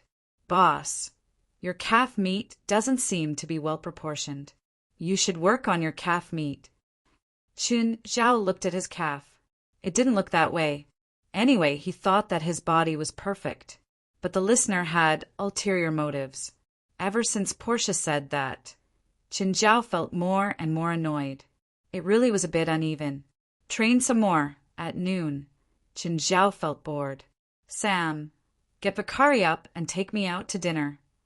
Sam and Vicari were street thugs, but not everyone wanted such a carefree life. Many people were young and ignorant. When they grew up, they couldn't find decent jobs because of their criminal records. Many people were young and ignorant. When they became adults, they could not find a decent job because of their criminal records. Therefore, they still treasured this opportunity to help Chen Zhao. They didn't know what Chen Zhao wanted to do. They didn't know what he was going to do. They would do whatever Chen Zhao wanted them to do. They would do whatever Chen Zhao wanted them to do. Sam and Vicari finished packing and went to Chen Zhao's room. Let's go. Take me to a special restaurant. Chen Zhao tossed the car keys to Sam. The two became Chen Zhao's drivers. Billy, the Asian you mentioned, came out of the hotel, but he has 2 people with him. Follow them closely. I'll call them over now. Billy was still a student, but he was in the sports club and was quite popular in school. He usually attended all kinds of parties, so he knew many people. This time, Billy asked for help. After a few calls, more than 10 students in school agreed to help. Anyway, they just had to cover their faces and beat someone up. It wasn't a big deal. He had to admit that the American kids were getting bolder and bolder. 10 minutes later, Billy's call came. Lowell, where are you right now? It's on Avenue Nova in the Northern French District. Head north and you'll arrive at Raunchy Boulevard in 5 minutes. Just in time. We're also nearby. We'll be here soon. Keep up with us. Don't lose sight of us. Don't worry, I won't lose him. However, they were ultimately not professionals. Even Sam and Vicari realized that someone was following them. Moreover, there were quite a few of them. Sam and Vicari instantly tensed up. Sir, there are people following us, and there are quite a lot of them. What should we do? In order to see if it was an enemy of Chen Zhao's, or perhaps he was an assassin. Chen Zhao was expressionless. Lead them to a place with no one. Sir, I realize that there are a lot of them. It's fine, Chen Zhao said calmly.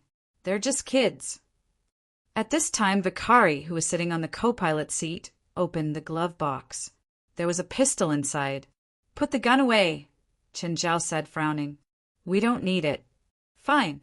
Actually, the two didn't want to use a gun either. After all, things would become serious if they did. Sam drove the car to the suburban road.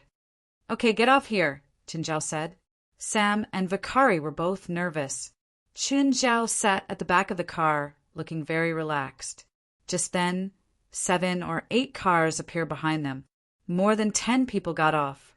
Sam and Vicari were a bit surprised. They really were a bunch of kids. Of course, the leader was Billy. Asian, you didn't expect this, right? You're in big trouble now. Big trouble? Chen Zhao sneered at Billy. Little guy, do you know what you're doing? Don't be reasonable. I'm going to beat you up today. You can try. Chen Zhao shrugged. Billy felt that since he was taller than Chen Zhao, he could definitely beat Chen Zhao. He didn't let the people behind him attack and charged at Chen Zhao. Sam and Vakari wanted to attack, but Chen Zhao waved his hand to stop them. Billy dashed to Chen Zhao. Chen Zhao didn't do anything. Billy raised his arm and punched Chen Zhao's face. Chen Zhao didn't even move his face. Is that all you have? Billy felt like he was punching a sheet of iron.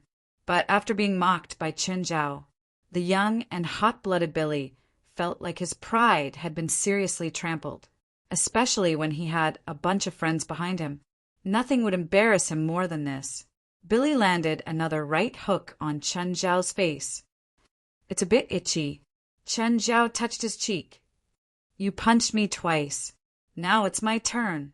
Puff, ugh. Billy covered his face.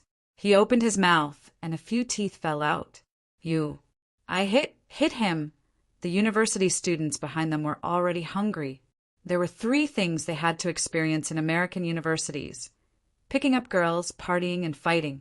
It wasn't like they hadn't experienced group fights before. One punch, another punch, and another punch. Chen Zhao saved himself a lot of trouble. He would just punch whoever came over. All of them were aimed at their chins. In less than a minute, everyone covered their mouths. Everyone's teeth had been broken by Chen Zhao. Sam and Vakari had been defeated by Chen Zhao before. They already knew that Chen Zhao was good at fighting, but they didn't expect Chen Zhao to beat more than 10 people down. Although they were still students, in fact, they were already adults. Their combat power was stronger than Sam and Vakari's. They'd thought that Chen Zhao would lose, but they didn't expect that they couldn't even touch Chen Zhao. Of course, that wasn't accurate. After all, Chen Zhao had purposely taken 2 punches from Billy. Can you find more people next time? I wasn't in a good mood today, but I feel much better now. Thank you. Billy was seething with anger, but the situation was stronger than him.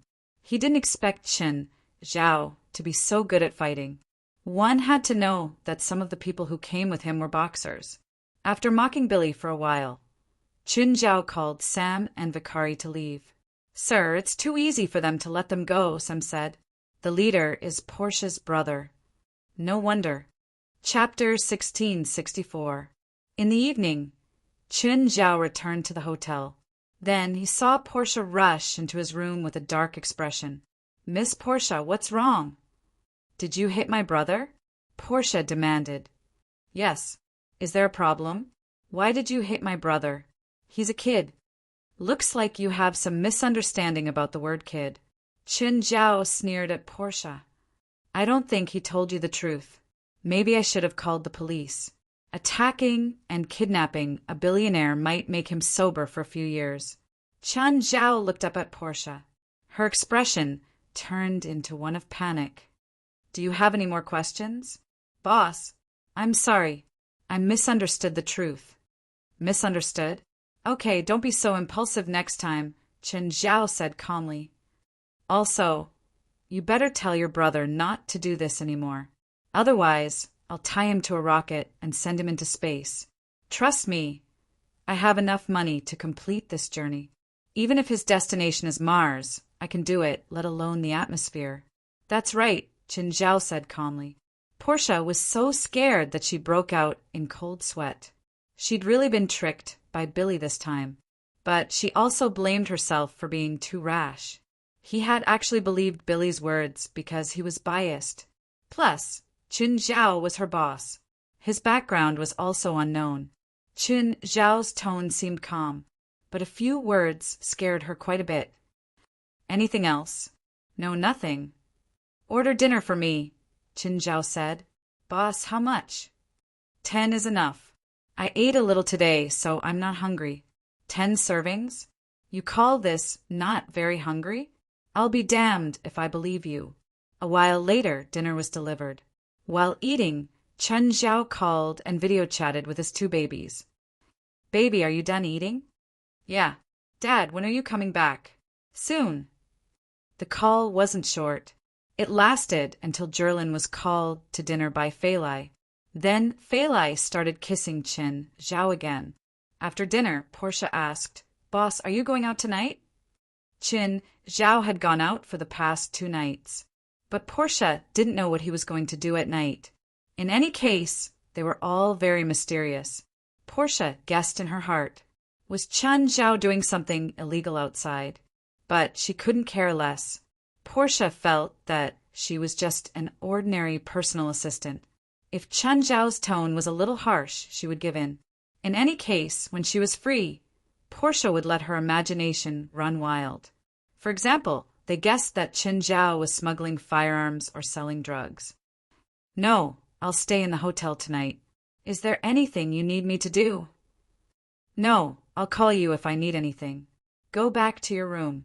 Portia felt that Chen Zhao was going to start running naked again. That was indeed the case. In a suite of the same hotel, there was a woman stomping her foot in anger. Damn it, that feeling is coming again. Feline had been studying and practicing magic in the hotel for the past 2 days. But he didn't know what was going on today. Elemental exhaustion had occurred several times in the vicinity. Of course, elemental exhaustion only lasted for a dozen or so seconds. However, those 10 seconds had given Fu Lin a lot of trouble. The spell she'd been practicing recently was continuous and couldn't be interrupted. But because of the elemental exhaustion, the spell was interrupted for no reason. It would be fine if it was only once or twice. But it started happening in the morning and happened more than a dozen times. The entire process took about an hour. Then it went back to normal. But at night, the same thing happened again. Even if it wasn't elemental magic, many spells still needed magic to connect with the elements in the outside world. If it was an elemental vacuum, many spells would fail. Feline tried again, but not long after, the elemental exhaustion happened again. Feline didn't understand what was going on either. Could it be that someone was purposely causing this phenomenon of elemental depletion? Impossible. He'd never heard of anyone who could cause this kind of elemental exhaustion. It was like creating an absolute vacuum in a space. With the current technology, it was impossible to do so. If it was a small space in a lab, it could be done. But it couldn't be done in a large space. Not to mention an open space like this. I want to see who's behind this. As he spoke, Feline's eyes suddenly turned golden. Feline started to look around. The golden eyes were called spiritual vision. They could see the source of mana. As long as the mana source was within a certain range, it could be sensed. Suddenly, Feline saw a giant on the 20th floor. Huh. Chen Zhao was surprised. Someone was observing him. Shadow vision also sensed Feline's presence. The two sensed each other at the same time and realized that the other had already noticed them. There was actually another spiritualist in the building. The spiritualist seemed to live on the same floor as Portia. Chen Zhao put away his spell, changed his clothes, and went downstairs. Knock, knock. Chen Zhao knocked on the door. Feline opened the door and studied him. Please come in, sir. Chen Zhao walked in. Feline was still studying him. Sir, I'm Feline. May I ask how I should address you? My surname is Chen. Mr. Chen, I'm curious. How did you sense me? Feline asked. The moment Feline saw Chen Zhao sensed that he was being watched. I have a special ability. I can sense any line of sight that is focused on me. I see. Feline didn't continue asking. Mr. Chen, are you a local spiritualist in New Orleans? No, you're a local. I'm not either. I have business in New Orleans. Feline didn't elaborate. Chen Zhao was a bit disappointed. But since Feline was staying in a hotel, he probably wasn't a local spiritualist. He'd thought that he'd found the organization, but it wasn't a local spiritualist. Can I ask why you came to New Orleans? Chen Zhao asked. Feline looked up at Chen Zhao. Mr. Chen, do you have any objections? I don't have any objections, Chinzhao said. I want to find the White Spear Society in New Orleans, but I can't find anyone. Chen Zhao told Feline his goal, mainly because he wanted Feline to know a local spiritualist. It would be best if he was from the White Spear Society. That would save him a lot of trouble. You're also here for the White Spear Society. Chapter 1665. Feline stared at Qin Zhao in shock. However, there was wariness in her eyes. Qin Zhao met Feline's gaze. With some hesitation, he asked, You too? What's your relationship with the White Spear Society? Nothing. Qin Zhao wasn't sure why Feline was wary of him. Were Feline and the White Spear Society friends or foes? Feline wouldn't believe Qin Zhao. He'd come to New Orleans to find the White Spear Society. Nothing to say. If I'm related, I should go to the White Spear Society directly instead of waiting here, Qin Zhao said. Feline stood there in silence. She wasn't sure if she should believe him. After a while, Feline said, No need. You won't find them. You know about the White Spear Society? Yes, but I won't say, Feline said indifferently. Qin Zhao was helpless too. Feline wasn't willing to say. He couldn't force her. However, Qin Zhao felt that there was more to Feline's words. Since that's the case, we have nothing to talk about. Goodbye. Mr. Qin, I'm curious. How did you deplete the surrounding elements? Feline hadn't forgotten her main reason for meeting Qin Zhao. To her, Qin Zhao's spell wasn't useless. However, it wasn't very useful either. Its biggest use was to counter elemental spells. She was more curious about Qin Zhao. Depletion of elements? Qin Zhao froze, but then he understood. She was talking about his non-elemental body. However, as the perpetrator, Qin Zhao was a bit slow to realize. After all, Qin Zhao had absorbed the elements into his body.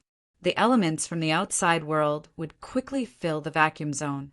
So, Qin Zhao didn't notice the vacuum zone he'd created. Or rather, he noticed it, but didn't take it to heart. After all, it didn't affect him at all. Qin Zhao thought hard for the entire day. He gave the non-elemental giant a new name, Giant Miracle God. Qin Zhao thought that the name was pretty good. Why should I tell you? Qin Zhao looked at Feline with a smile. Since she wasn't willing to share information about the White Spear Society with him, then he wouldn't share his ability with her generously. Fine, Mr. Qin, please leave. Feline asked Qin Zhao to leave. Qin Zhao didn't continue pestering her. He turned and left Fu Lin's room. Qin Zhao returned to his room. However, Qin Zhao was still monitoring Feline. She was unwilling to tell him about the White Spear Association. Couldn't he think of a way himself? However, Feline was still very careful. He didn't leave until 2 in the morning. Qin Zhao also followed them out of the hotel. Fu Lin was driving the car on the empty street. She felt that something was wrong. She didn't know why, but she just felt that something was wrong. But what exactly was wrong? She couldn't put her finger on it. Was he being followed? Fu Lin stopped the car and opened his spiritual vision. She glanced around and found no source of magic power within several kilometers. Feline heaved a sigh of relief. It seemed that he had been overly cautious. It was probably because of the small conflict with Qin Zhao. Let her be vigilant. In fact, Fu Lin had overlooked something. In the sky, several hundred meters above Feline, Qin Zhao had been following him silently. Perhaps it was because he had investigated once and found nothing. Fu Lin's mood also relaxed. Fu Lin came to a beach that hadn't been developed before. After walking around the beach, Fu Lin stopped in front of a rock that was as tall as a person. There was a red engraving on the rock. It should be some kind of magic rune. Fu Lin cautiously used his spiritual vision to look around. Only then did he send magic power into the rune. The rune suddenly exploded with a beam of light, shooting straight at the control center. The rune was imprinted on the clouds in the sky, but by now it was already very faint. A normal person wouldn't be able to see the rune imprinted on the clouds. Chun Zhao was still hiding in the sky. Chun Zhao analyzed that it should be some kind of message. But after waiting for a long time, Fu Lin was a bit impatient. Strange, why isn't he here yet? Fu Lin waited for a long time, but the person she was waiting for still didn't come. The wind that had been blowing on the beach for more than an hour had disappeared. Fu Lin was finally sure that the person she was waiting for wouldn't come. Fu Lin's expression was a bit ugly, even a bit heavy. Chun Zhao was also a bit disappointed. Fu Lin had been in the sea breeze for more than an hour. Chun Zhao was the same. Why didn't the person Fu Lin was looking for appear? Logically speaking, she'd already sent the signal, so the person should be here. After Fu Lin left, Chun Zhao landed on the beach. Looking at the rock before him, Chun Zhao also tried to send magic power into it. Unfortunately, activating the rune seemed to require a special method. Chun Zhao couldn't activate the rune, so he could only leave resentfully. Fu Lin returned to the hotel and subconsciously used her spiritual vision to observe Chun Zhao's room. He's not in the room? Fu Lin frowned. Where did he go? Hi, Miss Fu Lin. Just then, Chun Zhao walked in from the hotel door. Mr. Chen, are you going out so late? Fu Lin looked at Chun Zhao meaningfully. I'm hungry. Unfortunately, the hotel doesn't provide supper. Chun Zhao shrugged. Fu Lin watched Chun Zhao's back as he left. She was a bit suspicious that Chun Zhao hadn't been following her, but she couldn't find any evidence. Plus, she'd checked with her spiritual vision just now. Indeed, there were no signs of anyone following her. She was very confident in her spiritual vision. Ever since she'd learned it, she'd never made a mistake. She also didn't believe that her spiritual vision, which had always worked, would make a mistake on Chun Zhao. Fu Lin's heart jumped. She used her spiritual vision to check on Chun Zhao again.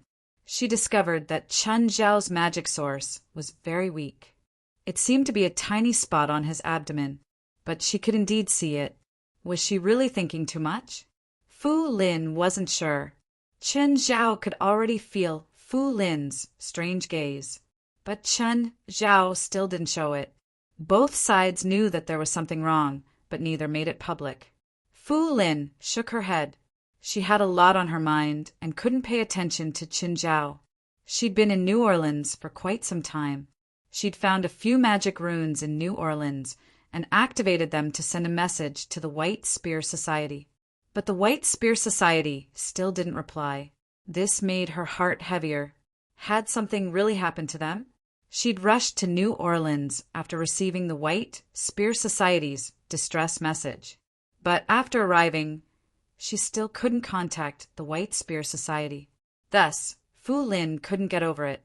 She was also wary of Chun Zhao, who'd suddenly appeared. Chapter 1666. The next morning, Portia was preparing breakfast for Chun Zhao. Sam and Vikari were back.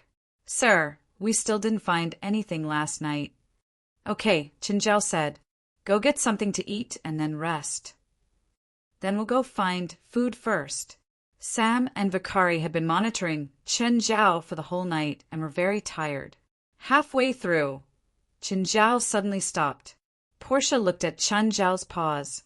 He thought maliciously, "Is this guy choking?" Chun Zhao suddenly started eating again. Portia sighed inwardly. "Portia, are you cursing me in your heart?" "Ah, no." Portia was flustered and terrified at the same time. How did he know what she was thinking? Do you know reporters?"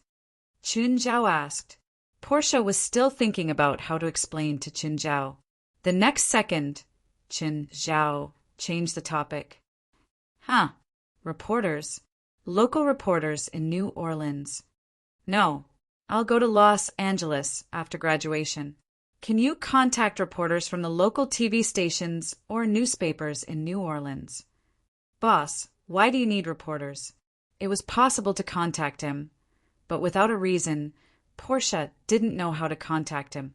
She couldn't call them and say, "Hey, my boss wants to see you." They'd think she was crazy. Help me get a few anonymous bank cards, Qin Zhao said. Deposit $50,000, 100,000, and 500,000. Also, get me some cash. How much cash? 200,000 is enough. And then give 10,000 to any reporter who's willing. If you can find the boss or editor of the newspaper, give them 100,000.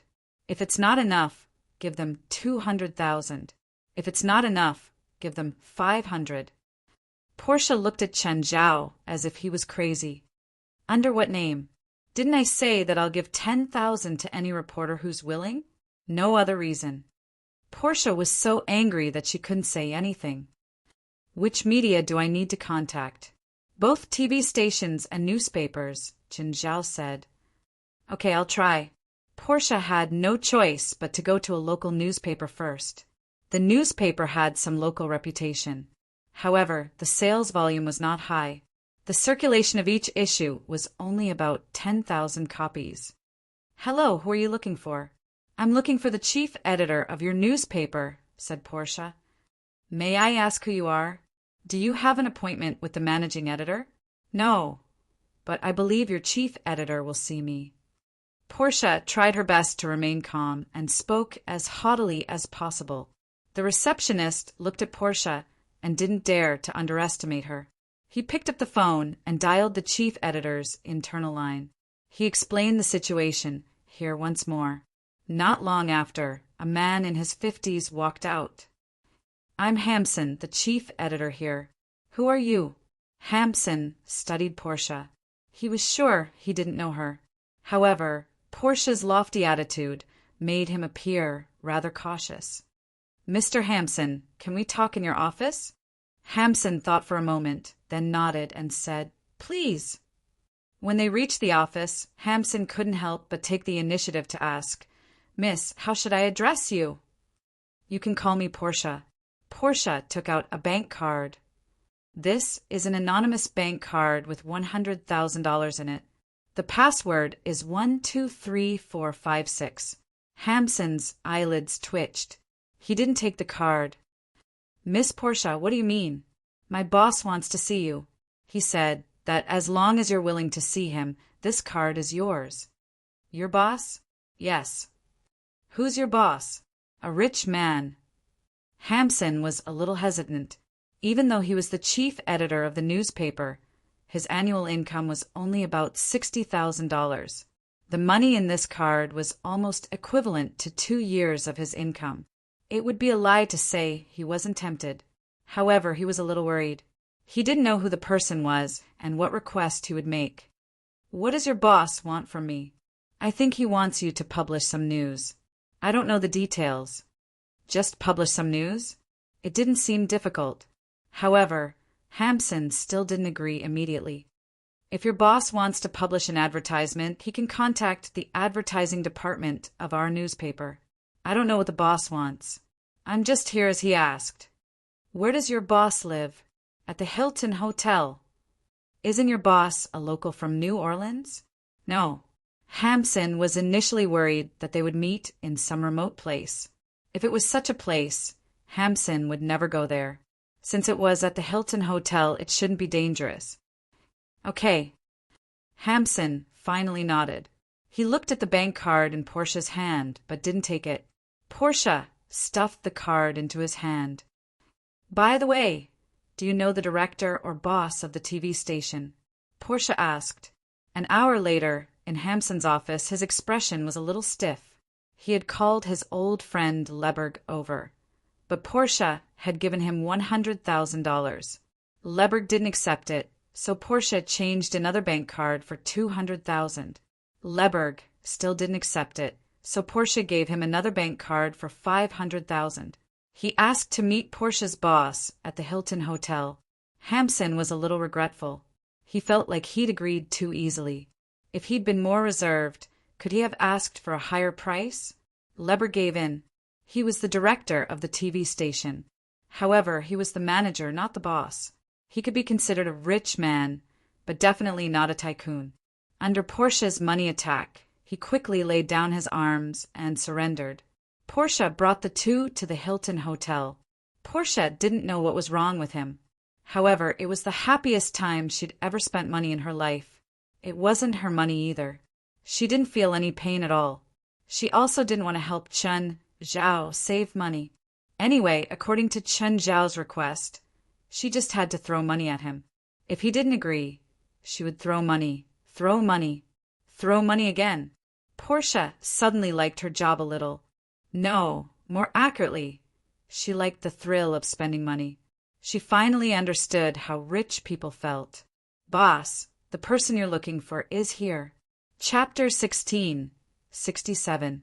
Both Leberg and Hampson were surprised to see Chen Zhao. They didn't expect him to be Asian. This is Mr. Hampson, the chief editor of New Orleans Pioneer newspapers. This is Mr. Leberg, the chairman of New Orleans Channel. Sir, why are you looking for us? Hampson asked. Chen Zhao looked at Portia. Seeing his gaze, Portia knew that he was going to kick her out again. She was curious about what Chen Zhao wanted to say to them. However, she still turned around and left dutifully. Close the door too. Portia really wanted to say that she wasn't his maid. Unfortunately, Chen Zhao didn't give her the chance. Mr. Hampson, Mr. Leberg, I'd like you to help me publish a piece of news on your media outlets. Of course, it's for a fee. What is it? Have you heard about the haunted toll station on the Seabrook Coastal Highway? Chen Zhao asked. Both of them were in the media industry. Of course, they'd heard about it. However, they didn't understand what Chen Zhao meant. Sir, I don't understand, Hampson said. What does this have to do with what you're saying? I want you to publish this piece of news and say that someone was attacked and died here. You want to use this to create social panic. Leberg asked, frowning. No, I have my own purpose. I refuse, Leberg said firmly. I definitely won't publish such irresponsible fake news.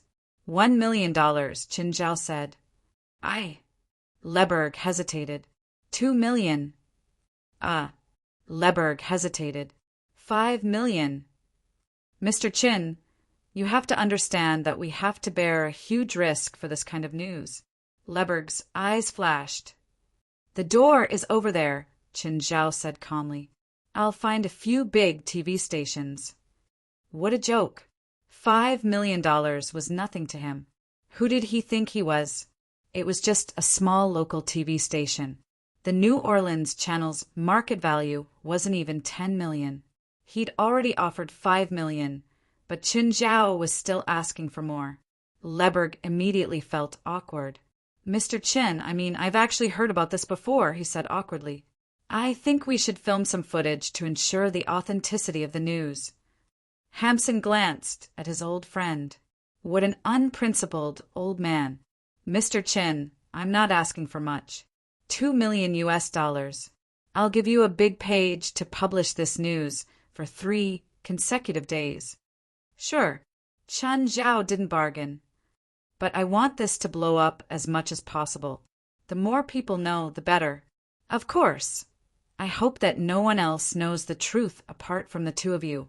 I understand. They accepted Chen Zhao's money. Reporting false news. If this matter were to be known by others, it would be even worse for them. Chen Zhao would be fine, but they would definitely be in big trouble. Portia, come in. Portia pushed the door open and came in. Boss, get 2 anonymous bank cards, one for 5 million USD and the other for 2 million USD. Portia glanced at the 2 old men. It seemed that they had reached an agreement, although he did not know the specific content of their conversation. But one thing was certain. The content of their conversation would definitely appear on tomorrow's news.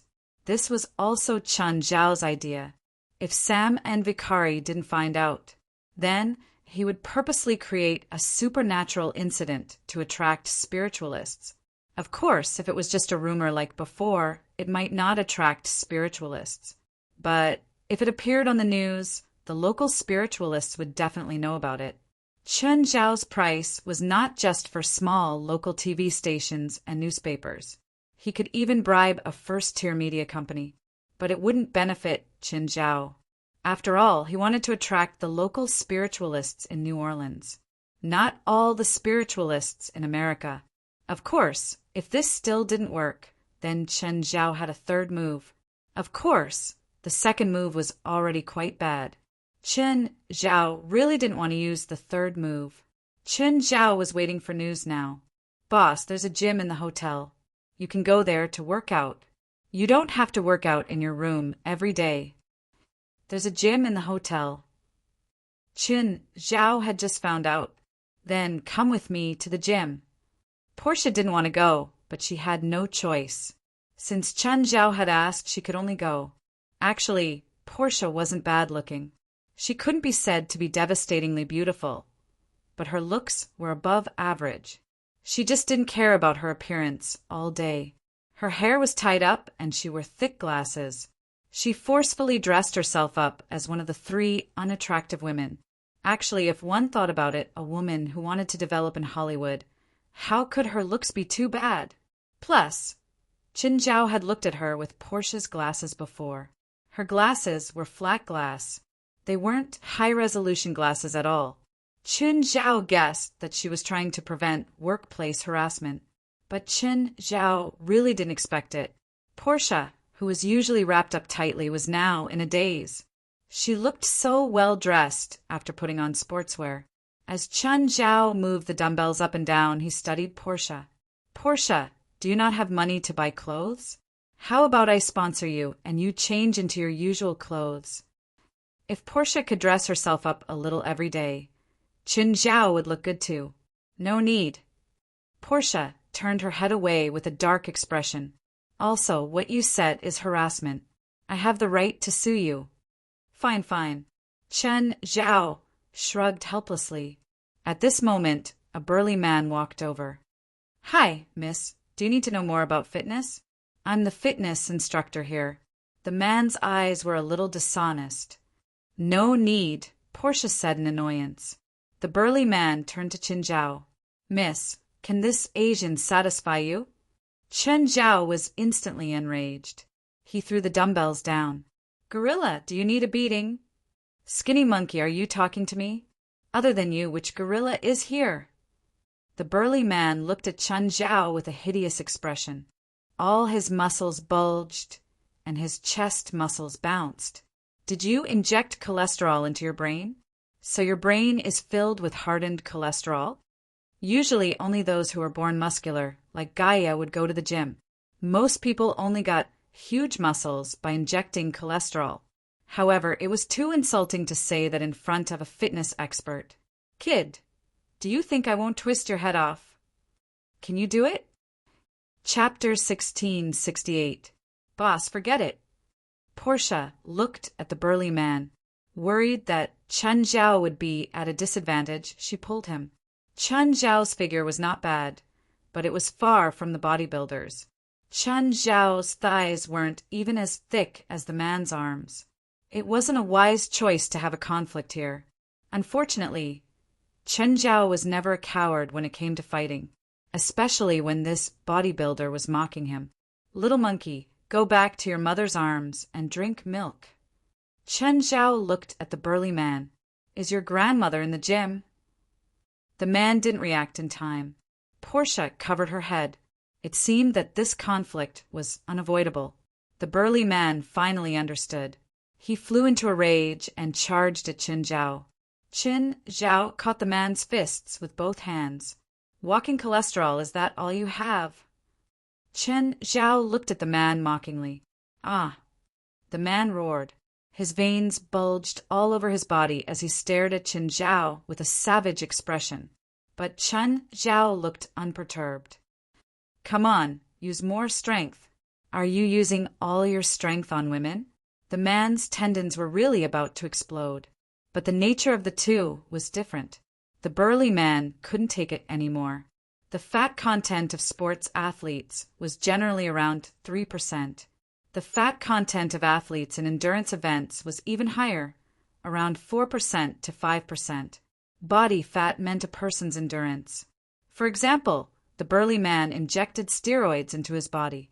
It would indeed make his muscles look exaggerated in a short time. but it would also make his body fat drop to the extreme, possibly below 1%. With this kind of muscle index, a person who knew how to explode could reach the world record level in a short time. But the burly man was clearly someone who only knew how to work out. Chun Zhao used some strength in his arms and pushed forward.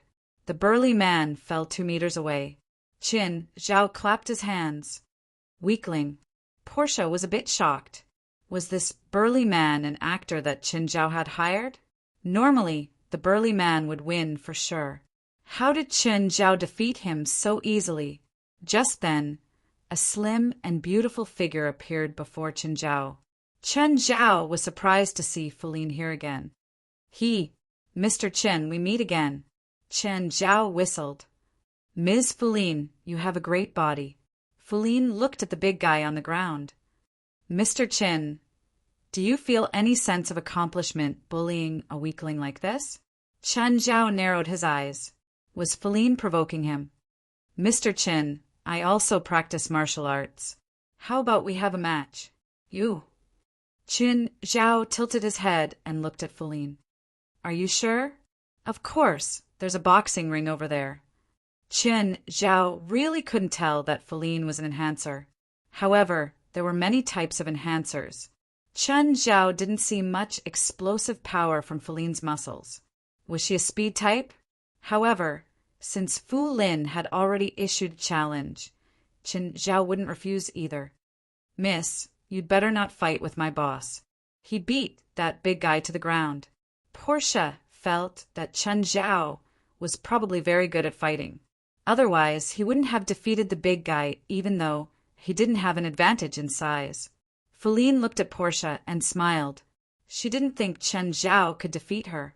The two went to the boxing ring. Put on your equipment in case you get hurt, Chun Zhao said. Since you don't need it, I won't either, Feline said, smiling faintly. Chun Zhao looked at Feline and took a deep breath. Fine, you attack first.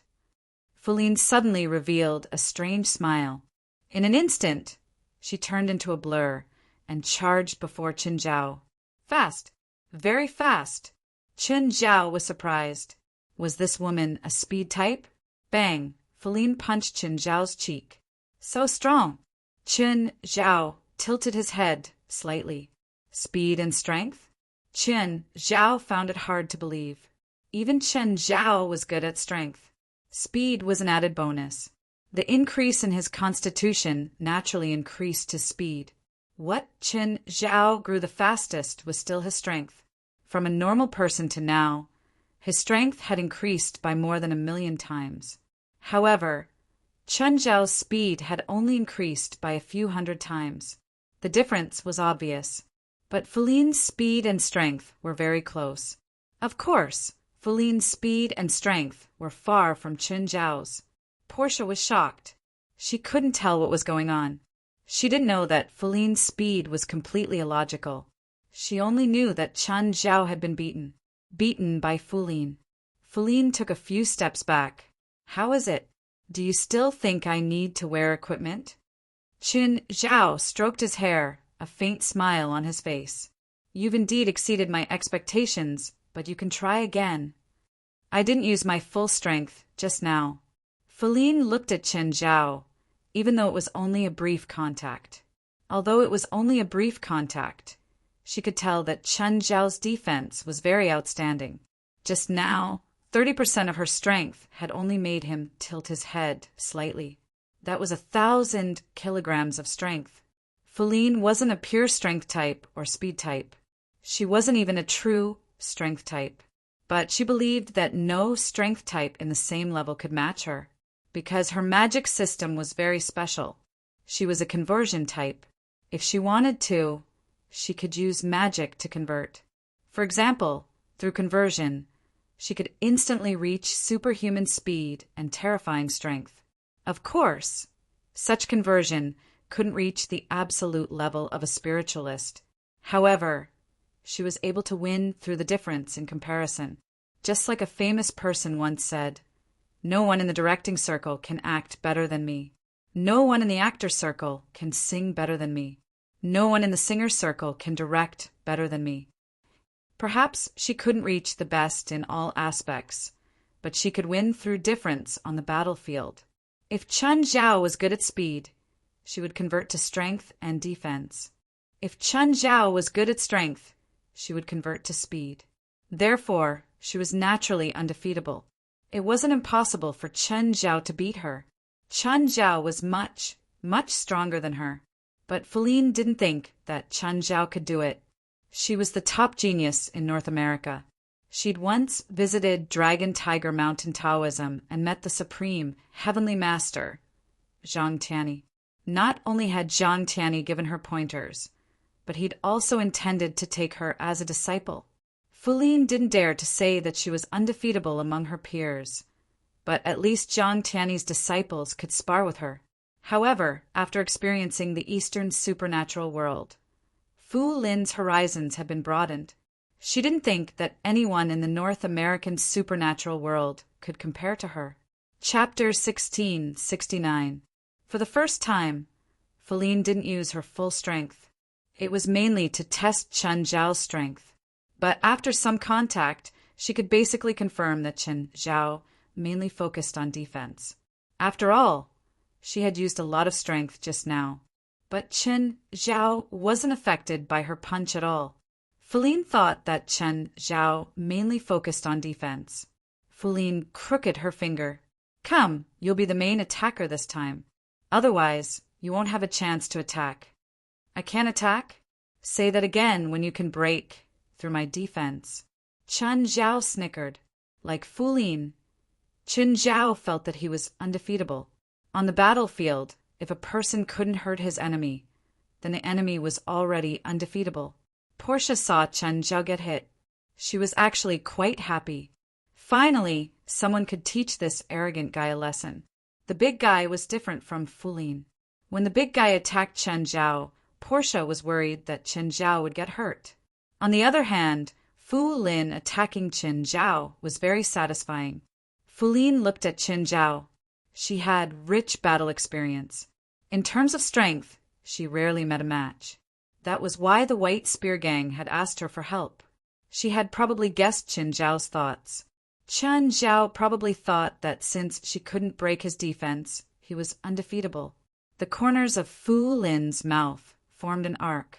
It seemed that she had to teach him a lesson. She had to make him put away his ignorant thoughts. Chen Zhao realized that Feline's aura had changed.